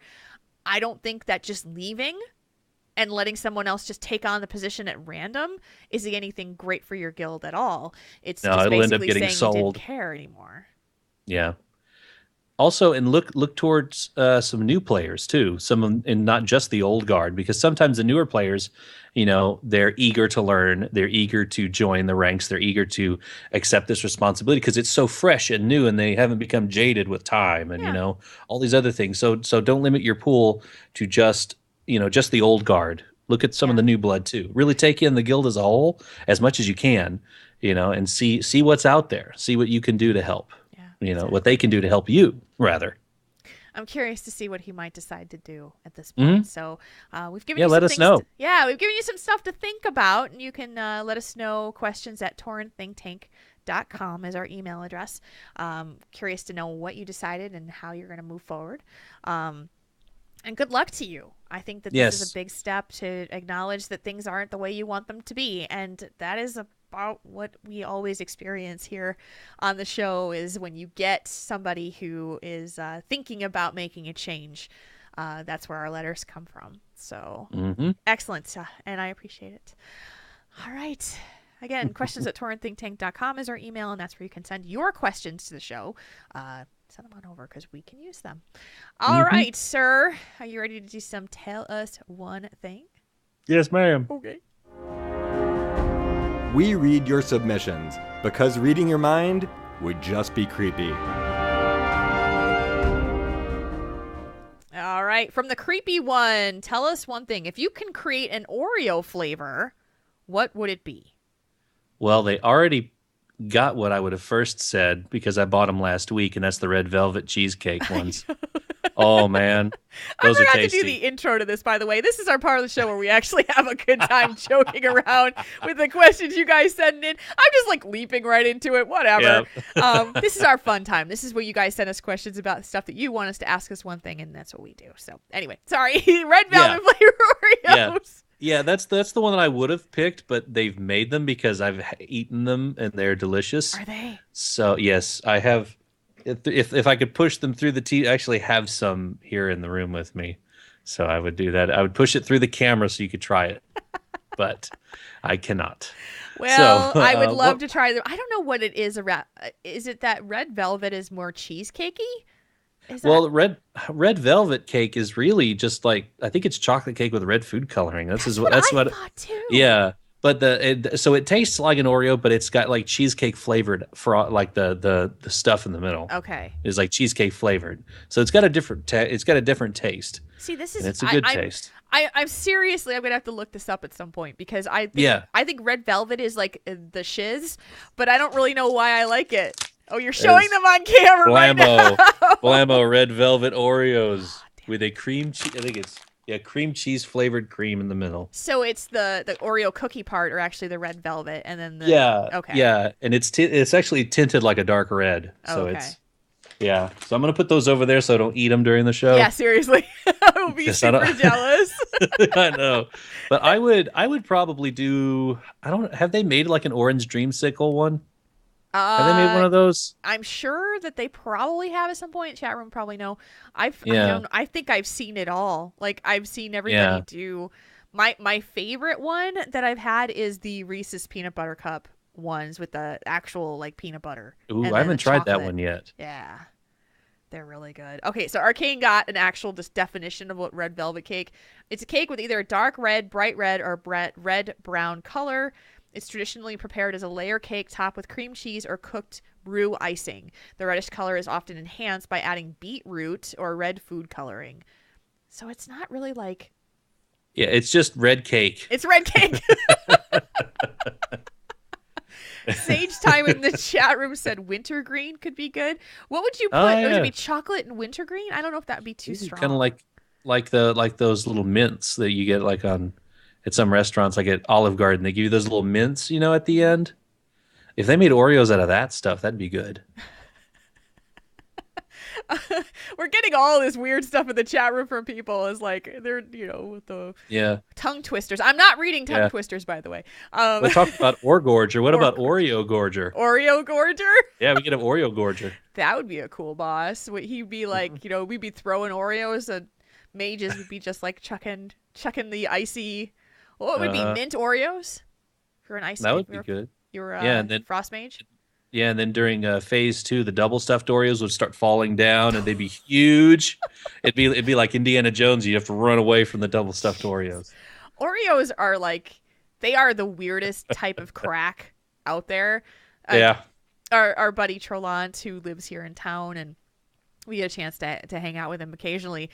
They'll inevitably bring a packet of Oreos downstairs while we're watching TV and hanging out together. And it's just like, you just can't stop. Like, oh my God, what is in this that is keeping me eating these? I don't know what it is. So, Anthony Bean is here and causing trouble again. It's Mr. Bean. Hello. Well, you guys liked his show last week, by the way. We've got some feedback on that. All right, you want to read the next one? Go ahead and read the next one. Yes, from Sparrowhawk1. You have just found out that you are snowed in for 3 days. You are healthy and have plenty of food. What do you do? Gaming. Easy one. Play WoW. I'll have like 3 more hundreds. Yes, I would be like gaming, watching Netflix, more gaming, probably playing. Ever since we talked about it last week, I have been thinking about Mass Effect, and I want to play Mass Effect again. But Kane and I both agree there is no way in hell that I would want to sit through and try to work through Mass Effect 1, because the inventory system and the combat system were just awful. So they were. Oh, it was not good. I mean, the story is what makes it worth it, but then you got to slog through all that other stuff to try to get there through the whole story. So I was like, well, I could start with 2 and then go from 2 into 3. 3 is amazing. But there's no time. So snowed in for 3 days, I could make a very large dent in Mass Effect. That would be fun. Yeah, I thought about picking it up or buying a copy of Mass Effect, trying to go through because of the high praise that you give it. And I was like, I've always wanted to, but just I don't have my console with me when I travel, so I rarely have any time. But did they put that out for PC? Oh yeah, as well. You can get that on Steam, and the first 2 I think you get on Steam, and then the third one is on Origin only. Okay. So yeah, most definitely you can do it on your PC. I'll have to do that then. Oh, it's so good, good, Marconin. You have to do it. Yes. I saw some more of those Funko Pop figures earlier today from Mass Effect. Saw a few of those. I've got one on my desk right now. My Garrus is here. My Garrus is sitting right here. It's my favorite. That's another thing we'd have is a lot of cat time. A lot of cat time. Yes. A lot of cat time. Yeah. Cats and gaming. I got drooled all over again the other night by little Garrus. I swear. And Kane thinks it's the funniest thing in the world, and I go, "There's drool all over my face." I would think it was funny too. I know you would. You would laugh your butt off at me. Are you kidding? From Mammoth, OMG, the Inquirer found a scandal in your raid team. Scandal. I do that all the time, by the way. Scandalous. Scandal. Fake, exaggerated story. What was it, and how exaggerated was it? Well, it came to light recently that the reason why Trelawney was continuously late to our raid team is he was taking performance-enhancing drugs to be a big tank. You know, he was trying to get a bigger size, be beefier to stand in front of the boss. So he was going in for regular injections and eating a lot of high protein to build muscle mass, and he was like using illegal materials for his armor that were a lot stronger and lighter than is allowed by the designated governing council of raid teams. The designated council of raid teams. So, our raid team was not sanctioned for 2 weeks until he had to pass a drug test. Okay. He was gorging on Oreos. That's what Arcane says. He was gorging on Oreos. Show me your teeth. Show me your teeth. Oh, they got black stuff in it. Oh, yeah. Yep, he's guilty. He passed. Didn't pass. Okay, so I'm gonna. Here's mine. I'm gonna pick on my poor husband for a bit, but he can take it. Yeah, I'm gonna let you finish. But... I'm gonna let you finish. So there has been a development in the world of the Cat on Fire raid team, and the world is now going to know that Arcane is actually being mentally manipulated, brainwashed by a mage named Arcane, who has triggered and set up his key bindings so that he will prematurely fire Time Warp before every boss pull. So the team has to, because he's not going to let you finish. Yeah. He's not going to let you finish the fight because you won't have Time Warp before you pull, so you will not be able to finish the fight. Arcane is the reason that we can't have nice things. Mm-hmm. That is what it is. Arcane the mage. Arcane the mage has made our life hell, and we are going to have to do something about this. The public needs to know. Mm-hmm. There you are.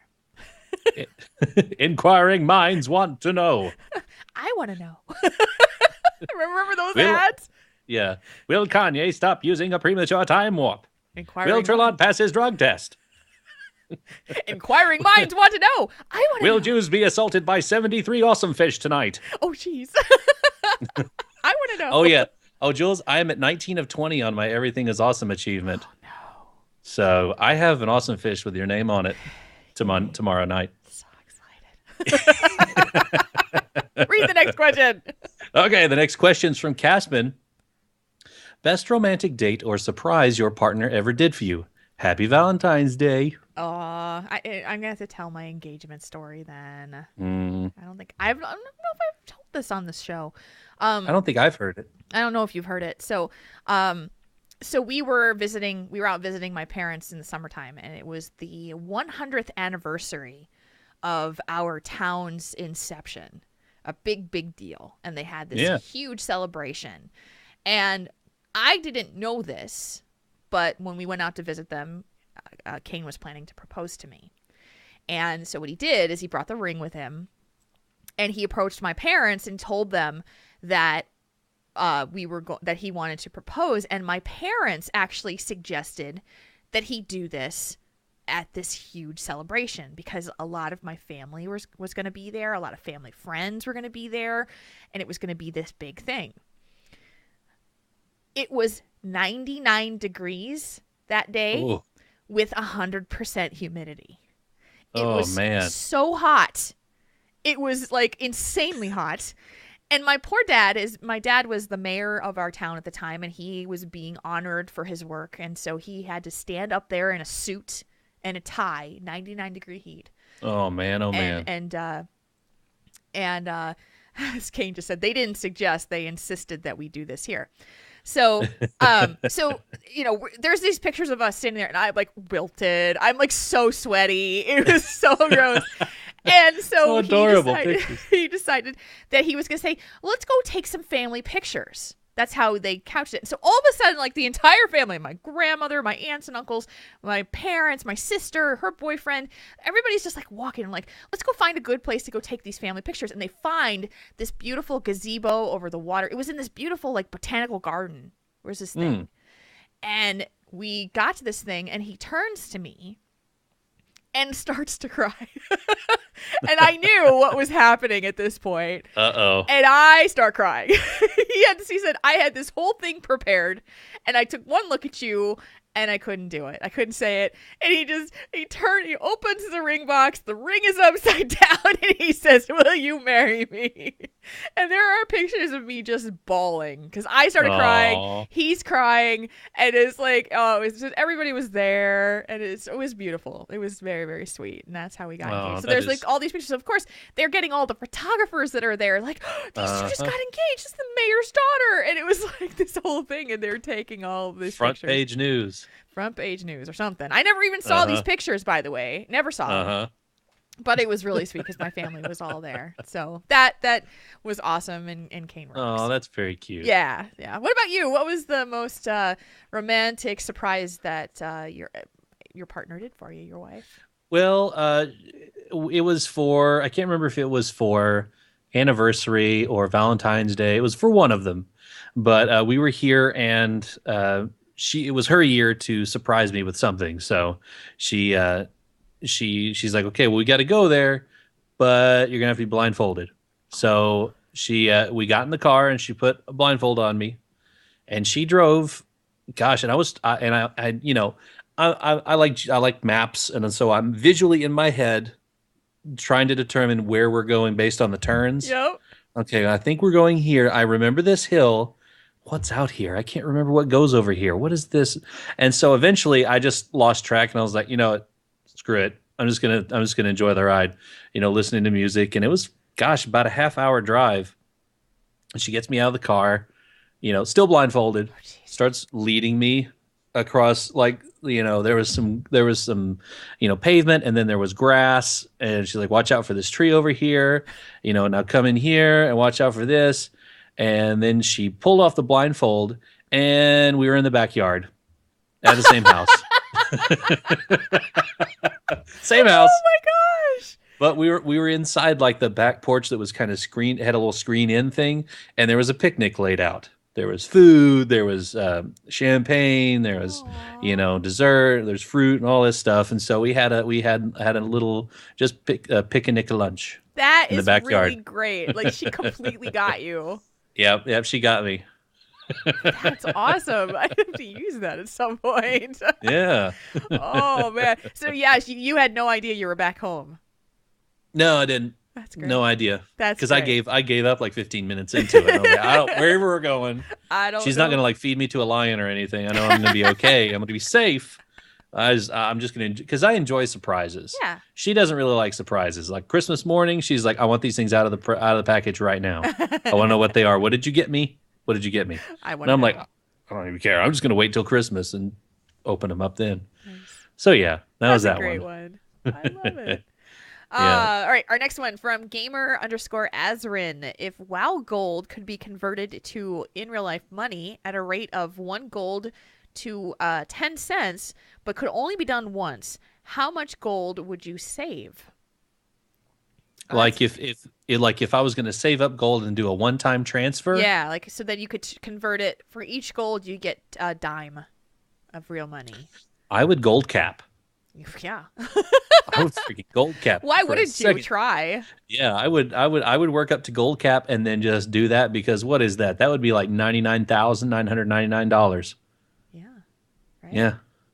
Because if the gold cap is just under $1 million, I would take that. Yeah. I would take that. Why wouldn't you try to get as much money as you could? I mean, if we had a time limit, then like if it was today, I was like, I would dump all my gold into real money. Well, think about. I can always make more gold. Yeah. Well, think about how many people would be trying to gold cap and what it would look like. So do the markets right in the game. It would destroy them, wouldn't it? Hyperinflation.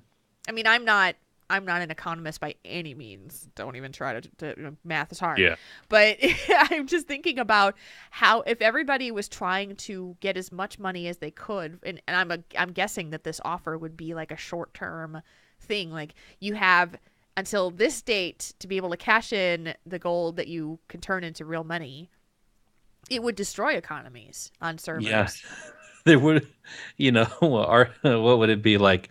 Dranic dust, 20,000 each. Yep. Who's going to go raiding? No one's going to be raiding. No one's going to be buying anything. You'll be selling. Yeah. The market, like the auction house would be full of things that were hyperinflated. Nobody would be buying. Everybody would be trying to sell. Yep.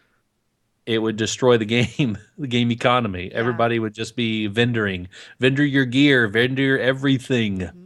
And clear out your bank. Yeah. So if everybody was trying to do this, and I'm kind of curious to see if there's anybody out there who's like a gold expert that would think about this and how it would affect the economy. I never would expect that they would do anything like this. It would be a pretty bad thing for everybody to do, but how it would affect the player economy and how it would, once it ended, how would it recover? What would it recover? Well, gosh, everybody would be broke. So in the beginning, I think you would still have this inflation at the beginning because everybody would be trying to make money. But if once they realized that everybody was broke, trying to get their gold back, but once they realized everybody was broke, I think the market would be very low. Like everything would be really cheap until everybody got their gold back up. Yeah. To a reasonable level. Sustainable point, yeah. Uh-huh. I mean, would you go out and just try to amass as much gold on other alts so that you could have the gold to buy the things that people are selling for cheap? I don't know. I mean, there's a lot of things it would look like a speed race to see who could how quickly the market would recover from it and who could take advantage of it. Because if they did this, I think there'd be people that would do it, but they wouldn't clear out all their gold. They would, like there's people who have gold cap on several characters. Yeah. They would leave like one or two characters gold capped and then waited for the market to crash. Everybody would have cheap stuff and just buy them all up. Yeah. And then they would conquer the market again. And then they could sell it for, or more expensive. If you have all of the commodity and it's what people need to go and do their things for raiding and that kind of thing. I mean, it's fascinating and it makes my mind is very hurt. Interesting. Yeah. It's a really cool question and it makes my brain hurt. Ow. Ouch. It's painful. All right, last one. Mm-hmm. Last one's from LL Says, if you designed the perfect car, what would it look like and what would the main features be? Are you a car person? Not really. There's only one car there's already been a perfect car. Yeah. It was designed in the early 80s. Yeah. And that would be the 1981 DeLorean Coupe.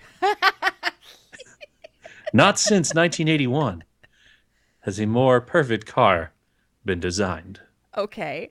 So they've designed the perfect car in the form of a DeLorean. It's too late. Already happened. With its wings that come up. Yep. Gull wing doors. Wave of the future. Still hasn't made it to the present. Still, future stuff. We haven't caught up to the design of the DeLorean yet. Well, think about it now. In the world of the drive-through, a gull wing door when you're trying to get your Big Mac. The window still rolls down. Yeah, you still roll the window down and grab it. That's true. But then the window, what happens if the window gets stuck or it's really cold? It doesn't work that way. Yeah, that's true. I don't know. What would you do for the perfect car? I am so not a car person, so this is hard for me. I would say my favorite car currently is probably a Mustang. I really like the Mustang. So I would say, and I guess because I've ridden, I'm going to be such a girl right now. I've ridden in convertibles before, and all convertibles do is make your hair all messed up.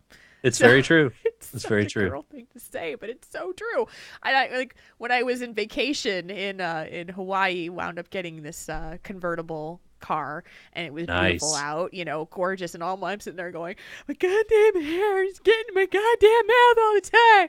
And so all I did was just like flap my hands in front of my face to get the hair out of my mouth. And so I would probably say no convertible. Yeah. It was a really long way to get there, but it's got to have amazing sound system so I can listen to all my podcasts. Agreed. The ability to plug it in or to have it, Bluetooth, so you can play through the massive speakers and be able to hear it.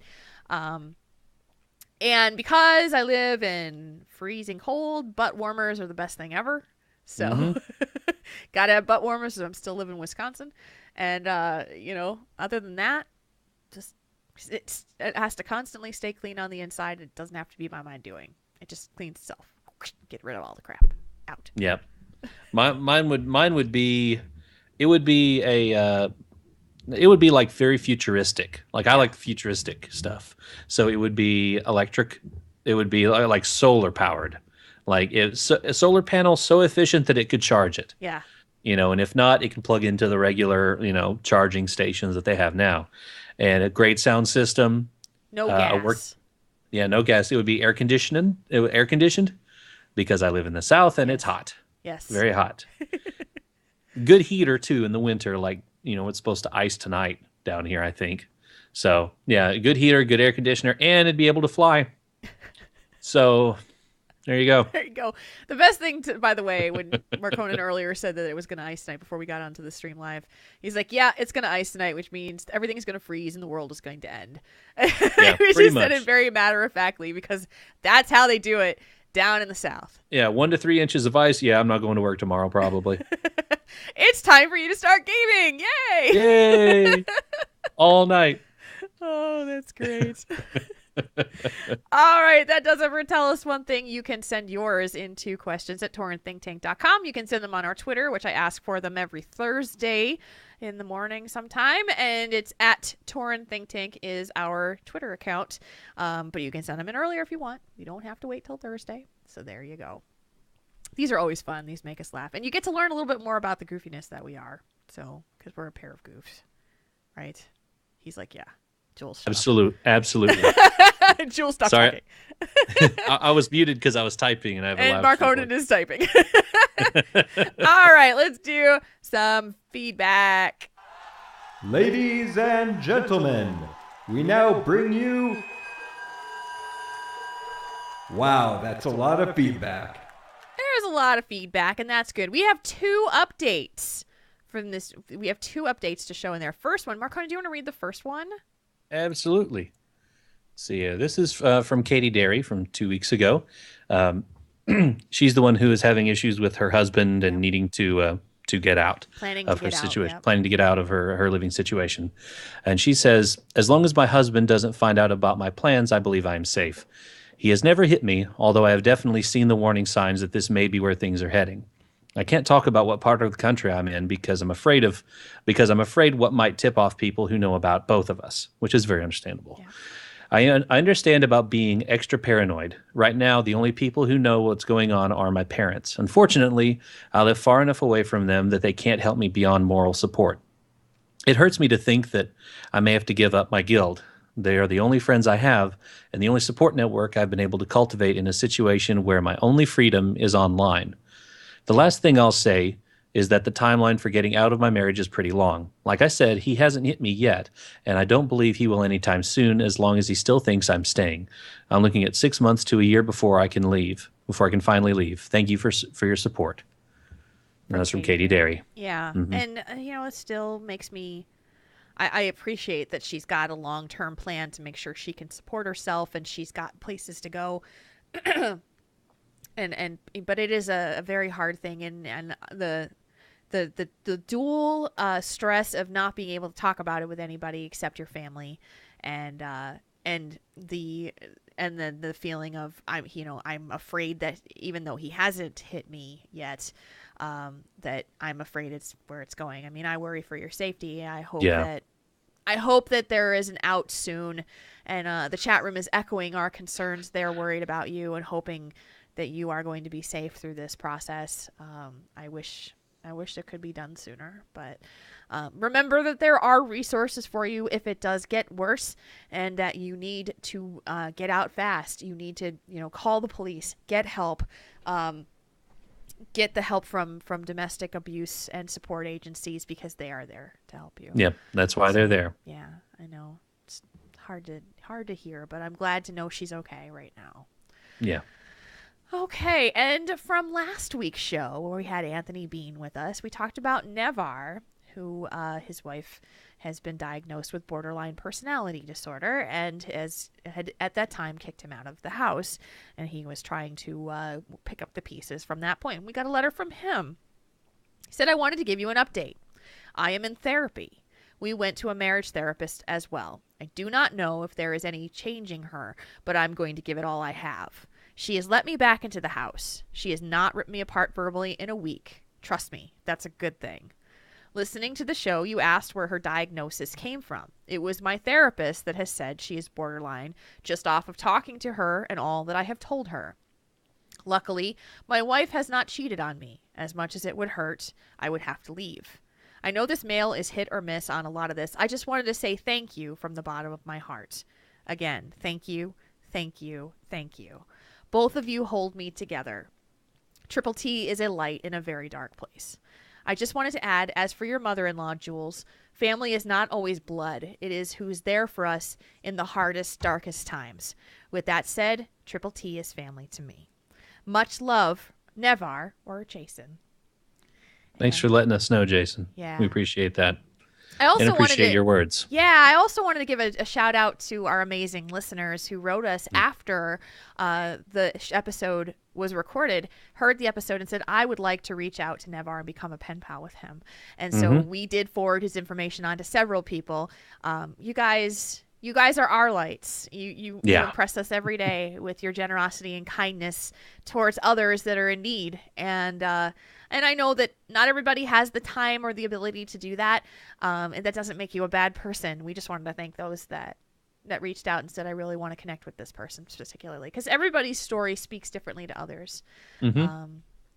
So if we have the ability to add to that community and help you guys to find each other, that's what it's all about. And that's what the Pen Pal program is about too. We want to help you guys find each other. So that was awesome. Okay, final feedback letter that we got. This is from Daniel. He said, hey guys, as a person who deals with social anxiety and depression, I often have a lot of problems making friends and accepting criticism in online games. I am not an active World of Warcraft player, but I did try to play it. In the couple of years that I played it, I never made any friends, but constantly received criticism. I am very open to constructive criticism, but most of the time it was just insults and kicks. I tried support classes as I thought it would be an easier way to be friendly with people, but the learning curve was too harsh. I did my homework, reading a lot about using the classes properly, mostly healing, but I knew most of the learning would come from experience. I do not have any kind of support system in my personal life, so the personal insults that would usually send me spiraling into depression, sometimes deleting the character out of embarrassment. As a result, I would usually spend my time questing, fishing, gathering, or watching people RP. I was always excited when raids became soloable because I'd finally be able to see the interesting content. Anyways, the games I value most are usually first person without multiplayer components, such as Skyrim, Fallout, Mass Effect, or stuff like SimCity and The Sims. The recent shift to multiplayer games across all platforms, usually rewarding you for having friends, has been really tough on me. Here's to hoping immersive single-player games continue to have a market. As always, love you guys, from Daniel. As long as people play them, they'll have a market. Yeah. So I think there's plenty of people out there that enjoy just the solo gameplay, but not even just like in WoW. They enjoy what you do, Daniel. Just having the game, playing the game by yourself, and enjoying the story. Yeah. So I don't think single player immersion games are going away. It's not, because there will always be a market for people who just want a really amazing story. To be able to dig into the story or to dig into the strategy, turn-based strategy, or all those things that are out there. And, you've noticed that most of the games that have the multiplayer component also have the single-player campaign stuff. Even StarCraft. StarCraft is well known for being a multiplayer game, but there is a whole campaign that a lot of people just kind of overlook. I still haven't played a StarCraft game more than just a tutorial because I don't. Yeah. That's not my style of play. But I keep hearing all the story's amazing, and you gotta try it. And so it's like, I don't know if I could slog through the combat stuff though. So, well, they do have a thing I've seen on YouTube where people will play a game and just record all the cinematics and keep that's how I enjoyed Halo 4. Is I just watched somebody play it, and they had it was like Halo 4 the movie. You just watch the game. You watch somebody. It's all the important parts. It's like watching a movie. Yeah. So yeah, you could do that with StarCraft. Like I still haven't finished Wings of Liberty yet. That's why my Heart of the Swarm is still sealed on the shelf because I told myself I'm not getting the pet from the collector's edition until I finish Wings of Liberty, and I still haven't. Look at you holding off on a pet that you I could know. have. If it was a mount, game over, man. Game over. It would be open. It would have been gone. I would have learned that immediately. I know. Yeah. So I think there is a really good, like, oh man, Kingdom Hearts 3 is coming out this year, I think. Oh, I'm gonna disappear for like 3 weeks when that comes You're gonna out. be gone. You're done. I've been waiting for years for Kingdom Hearts 3. I never played a Kingdom Hearts game. I need to check it out at some point. Huh? They're fantastic. Really? It's Final Fantasy meets Disney. Oh. And now Disney owns a lot more stuff. That's true. Can you imagine like Donald Duck, Goofy, and Darth Vader? And Captain America. Spider-Man. And Kermit the Frog. Oh, God. All together. It's like that Disney Infinity game I see at work. Oh, seriously. It's all over the place. That game was crazy, too. There's too many games to play and not enough time. Too many games. I know. I like that, though. Not really a bad thing. No, it's not. I'm glad to have a world where we live in that. So where we have those options. Yeah, I'm sorry you had such a bad experience with people being, insulting and mean. It's the unfortunate underbelly of MMOs is you get the good with the bad, but most of the time the bad speaks a lot louder than the good. That's right. Absolutely. And sorry about that. Just keep the pen pal program in mind. Maybe if you're still playing the game, we could always help you try to find somebody to play with. So keep it in mind. There's a little promotion there. Yeah. bit.do/TTT penpal2 TTT penpal2. That's what it is. All right, there we go. And now it is time for the time of the slash moo. It is. It is the time of the slash moo. Start us off, Marconin. From podcast epic fail. Slash moo to Triple T for not being too upset with me last week. Love you guys. #apology. Made me laugh when he's like, guys, I'm sorry. I thought I was being funny. And we didn't care. We were having a fun time with it. It's a new podcast. I love seeing people going out there and just putting themselves out there. So good job. Absolutely. From Disney Girl 85 /moo to my good friend Beverly. Love you, girl. Yeah, from Zeph AIE. /moo to Sparrow of AIE for the noob raids, PvP fun, Judy Garland, and the meet and greet trivia answer. Also, a /moo goes out to Takamikazuch. Takamikazuch AIE. Thank you. I'd always wondered how to pronounce that. It's for them for tackling the massive snow monster. I think it's Takamikazuch, but it's Takamikazuch. Takamikazuch. Yes. Sorry. Like a high. That's what I was thinking. Oh, man. All right, Johnny. Oh, Lordy. I love it. Oh, man. We have a /moo to the soon-to-be Dr. Bean. I never thought too much about why I like playing tank classes before, but I think I get it now. Fun discussion. Great guest from Kitlin. It's awesome. It was good to have him last week. I love Anthony Bean, man. love that. That was a great discussion. And it really was. Yeah, if you haven't listened to it yet, please check it out. We talk about why we play what we play and memories of gaming and all that great stuff. It was good stuff. Yeah, I've been thinking about it all week, and it's got the gears turning for me. So it was a really good discussion. I'm a fan. Mm-hmm. Let's see, we got one from Arcane, who says, /moo to more people than I can list separately. To friends and a fantastic community always ready to offer support. Much love. So just a quick disclaimer on what that is. If you guys follow me on Twitter, you saw that there was a huge development in the in-law situation revolving around my stepdaughter. And we didn't talk about it tonight because crap went down today and Jules is pissed. So I didn't want to talk about it this week because I was not going to be kind. But we will be talking about it next week. I'll give you guys an update on what happened. But Kane wanted to give you guys a message for everyone who reached out to show support because it's been ugly and super ugly. So thank you guys very, very much for your support online. Next week. We'll talk about it next week. Mm-hmm. And you want to give a slash moo. Yes, another slash moo to someone who talked to me in game actually earlier this evening, like a little bit about an hour and a half before the show. Slash moo goes out to Mayuse, I believe, from Airy Peak for sending me a tell about how much they enjoyed the show. They said they really enjoy the show and they listen at work every night. So that's awesome. And they also want to know how to get into CTR. So I plugged the web address and gave them a tip on getting in there. So awesome. That's awesome. Yay! Look forward to seeing you in game.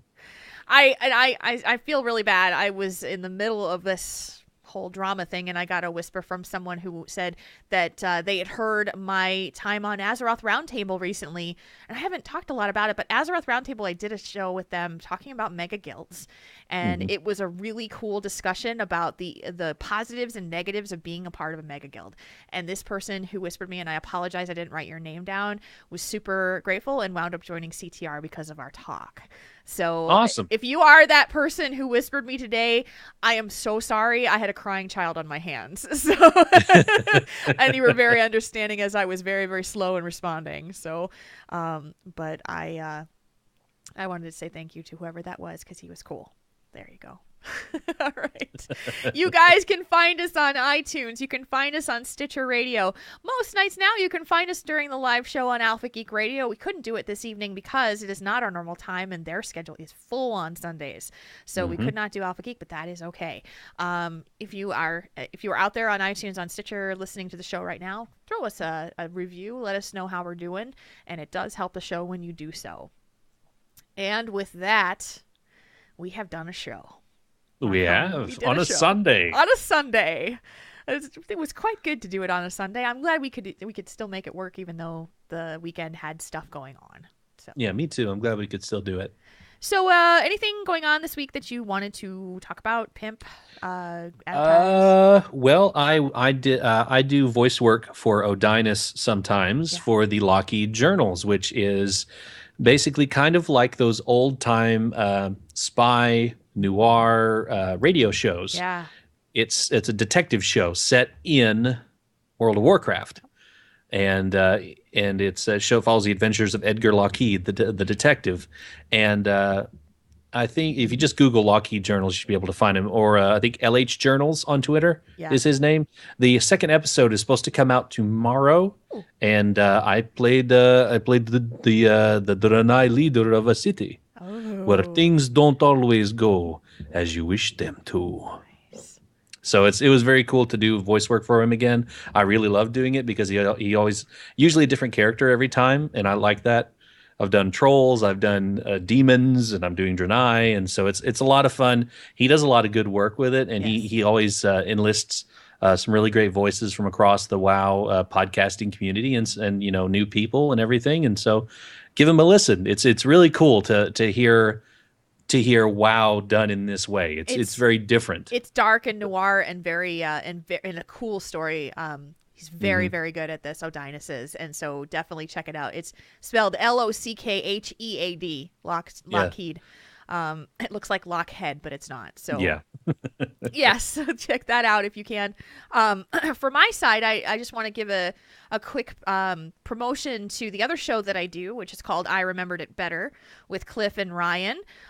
We've been having a lot of fun and doing a lot of different things. And one of the things that we do, it's a geek nostalgia show. So we talk a lot about things that are in our childhoods. Does it stand up to the test of time?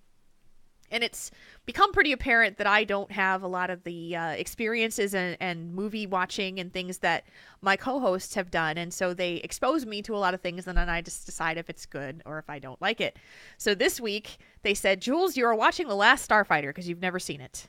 And I watched The Last Starfighter yesterday, and we're going to talk about it this week. So you got to listen to the show to hear what I thought about it. Okay, I was about to ask, but I'm stealing from other shows' content if you answer. No, so you can't do that. So yeah, I check can't do out. that. We do a live show every Thursday evening at 8:30 Central Time. It's twitch.tv/IRIBetter.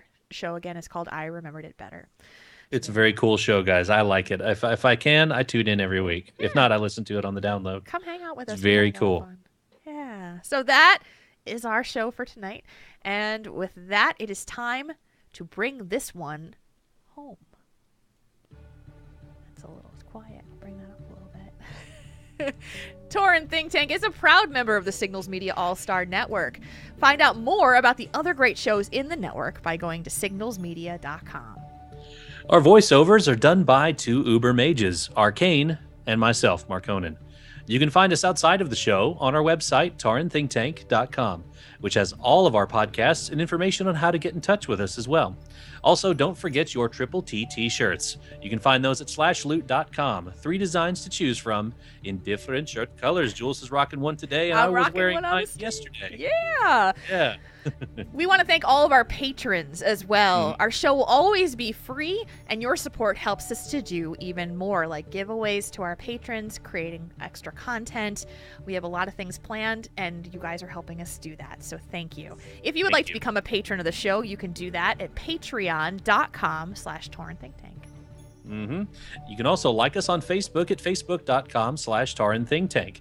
You can also find us on Twitter for the show at I'm moving stuff around. Yeah, she's editing the show notes is thrown off my. You can find us on Twitter for the show at Tauren Think Tank. You can find Jules at Jules RPG, and you can find myself at Marconin Wow. You can also chat with us on our forums. If you guys want to give them some love, you can find those at forums.signalsmedia.com. Thank you, chat room, for being with us tonight. Thank you, everyone, for listening to our show and being with us every Saturday night, normally, at 10 o'clock Eastern Time, twitch.tv/TaurenThinkTank. You can find us on the video stream. You can also find us on Alpha Geek Radio during our live show, which is tunein.alphageekradio.com. We love seeing you all here with us. Marconin, thank you for a great Sunday show. Jules, thank you for doing it today. Absolutely. You have a wonderful week. Everybody, I hope you have a wonderful week. For myself, for Marconin, for Arcane, for the entire Moo crew. Until next time. /Moo, everybody. /Moo. Jules is gonna screw it up again, because that's what she does.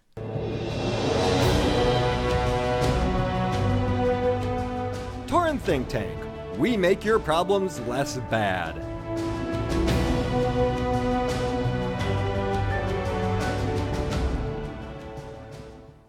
This podcast is a part of the Signals Media All-Star Network. For more information on this and other fine shows, go to signalsmedia.com. It's okay to stick our stuff in your ears. Really? Really? Really? Really? Oh, Absolutely. my. Oh, my goodness. You don't say. Oh, yay. Chat room. You guys were great for being here on a Yes. Sunday, which is an off night for us. We had some new folks in here. We have some people who have been with us all the time, and it was great. You guys are amazing. Thank you for being here. Yes, thank you so much for being here. Yes. Oreogorger says that some random person at the bookstore recognized his Triple T-shirt. Shut up. That's awesome. Shut up. I love that. Did you ever find out who the dude was at BlizzCon from 2 years ago that was No. wearing our shirt? No. Man, I've gone and watched that to try and hear what character is server, and like the feed messes up, like the audio messes up right when he says where he's from. I'm like, that's the one part I want to hear. I know. Like, where are you from? So we can say thank you. And we've said it like 100 times in the show. And he's like, Yeah. never stepped up. But I found this shirt at the dollar store. I don't know where he was it in cracked me up though the to bargain bin. see people walking around with the shirt when you're at BlizzCon, and you're just like, oh my god, you're wearing my shirt. That's so cool. Or wear my t-shirt. And for answering Birdie, yes, I believe they do come in 3X, both men's and women's. /loot.com is the place, and they do offer extended sizes, and they have really nice shirts too. Like they're nice and soft.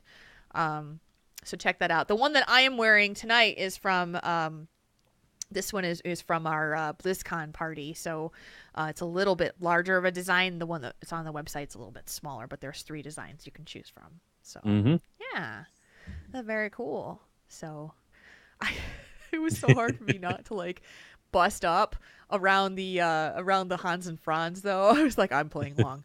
I'm just gonna play along. So I can play along. It was so funny, guys, because what was it that I said? Like as soon as we got there. No, it was when we were doing the fight. I was like, yeah, Jules, come this weekend show, and we like, so come on, Jules, tell me what we did during the raid.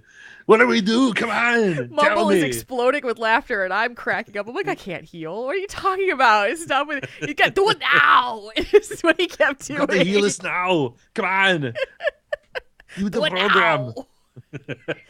So funny. I'm going to break you into the ground. It's like he's so intense. Like one of these days we're gonna pull it from our soundboard and put it on there so we can play it and Marconin will mimic it. Yeah. But yeah, we have so much fun, and I am in the mode where I'm like, raid leader, let's just do this thing, and then they're all just laughing, and I'm like, oh fine, we're just gonna wait because we're laughing so hard. Screw it, we're gonna die, and that's okay. Yep. Repair bills. And then there were 2. By the way, if you haven't been in Blackrock Foundry, that trash early on is no joke. Ooh. Oh man. I mean, we were all just kind of was a getting headache. annoyed because they were like, come on, this trash is harder than the damn bosses. Oh man. The hallway boss or the entrance boss. It was like, hi guys, welcome to Blackrock. Dead. They're all like, Okay, maybe screw you, dead. Hey, maybe we can skip the track. Dead. Hey, dead. Hey, maybe dead. Trelonta's going, I need a repair already, and we just started. I think I had like a 700 gold repair bill that night total for cloth. Jeebus. Didn't they normalize the repair bill costs? Because I know before, like cloth wasn't very much, but plate was a lot higher back a few expansions ago. Did they change that, guys? I don't know. I can't remember. But that 700 gold on a progression night is insanity. We only raided for like 3.5 hours. Yeah, arcade says, I have mass rent dead. I have recovered. No, you don't. Yeah. And then there's the elevator boss. Oh God. In there. Oh my goodness. That was I almost died to the elevator boss once because I was auto running towards it and I alt tabbed to change my music and I went over it and I was already falling. I was like, and I don't have slow fall bound to like any of my keys or anything. So I'm like searching with my mouse across my hotbar, like, where is it? Where is it? Where is it there? It was like slow fall right above the ground. You did. Like, somebody face planted. Somebody did. I don't know who it was. I don't know if you can't die if it's coming up though, because I hit it and I was in cat form and I didn't die and I fell. I must have fallen like 3/4 of the way down, but the thing was coming up and I was like, oh, I didn't die. I didn't even take any damage. Huh. I didn't take any falling damage, so I don't know. Well, I may have to try that. I don't know. You may be trying to trick me into trying that out. I'm not that devious. Mm-hmm. Yeah. I don't know, Marcona. Why don't you try it? Just jump. Yeah. It'd be safe. Yeah, just jump. Just do it. Just jump. Everybody's doing it. Everybody's doing it. Everybody's jumping. Just go ahead. We're like reading each other's minds now. I know. Becca like a hi, Becca hidey ho. What are we going to name the show? What are we going to name the show? I forgot. Well, somebody said, I think maybe it was Rayanne said Triple T Sunday, like an ice cream sundae. Oh, Kane said that. Or Kane said that. Somebody said that. That's a cool idea. Yeah, that's not bad. I like that. Or what was the other things that made us giggle? See you, Rayanne. Have a good night at work. Bye, Rayanne. We're so glad you are here. Yes. We're so glad. Let's see. What did we talk about with the tell us one thing that made us giggle?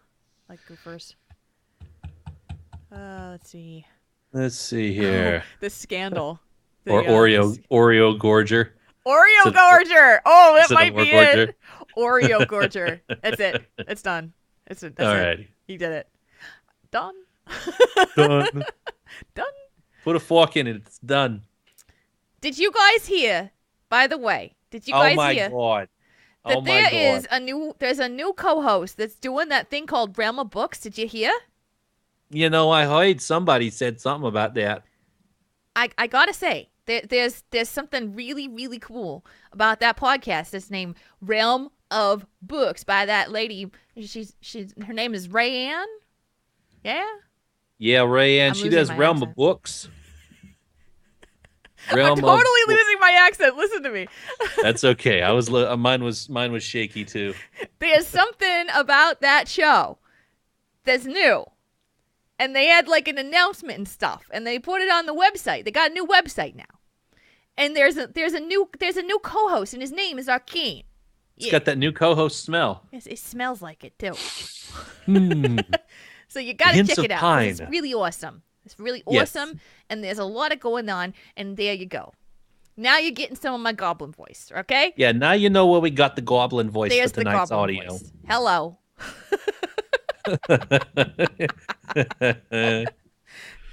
Look, lady, that's the fare. You ain't flying, you ain't flying. When she sent me that audio, guys, I was like, this is perfect. I only have to tweak it a little bit. You just I had was to like, yep. modulate it up. That was it. Yeah, that's all I needed. Just enough to be in the goblin range. Any more, and it would have been gnome, like you told me I once. know. I was like, this is going to go gnome. Yeah. My brain had a thought, and I couldn't think of it. I couldn't get there. And now My brain I got had a there. fart. My brain had a thought. Triple T, 134. My brain had a fart.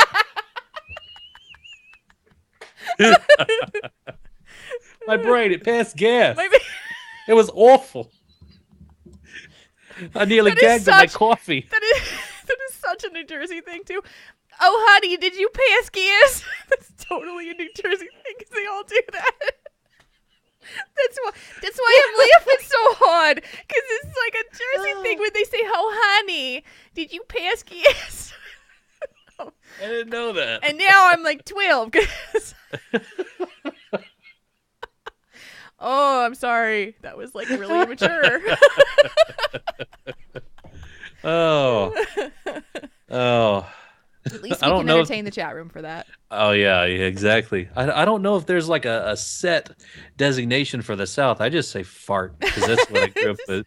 Did you fart? I love the sound of that word. I always Fart. have. It's very juvenile, but it's so very... juvenile. All right, juvenile. Before, Before we start talking about passing gas all night, before we devolve into any more lewd body functions. I gotta post the damn show, so we gotta get offline. So My stomach hurts. I'm laughing too much. Oh, jeez. oh, we crack each other up. Uh-huh. All right, chat room. Thank you guys for being here tonight. I'm gonna go and get the show Yes. ready to post, and we will see you next Saturday night.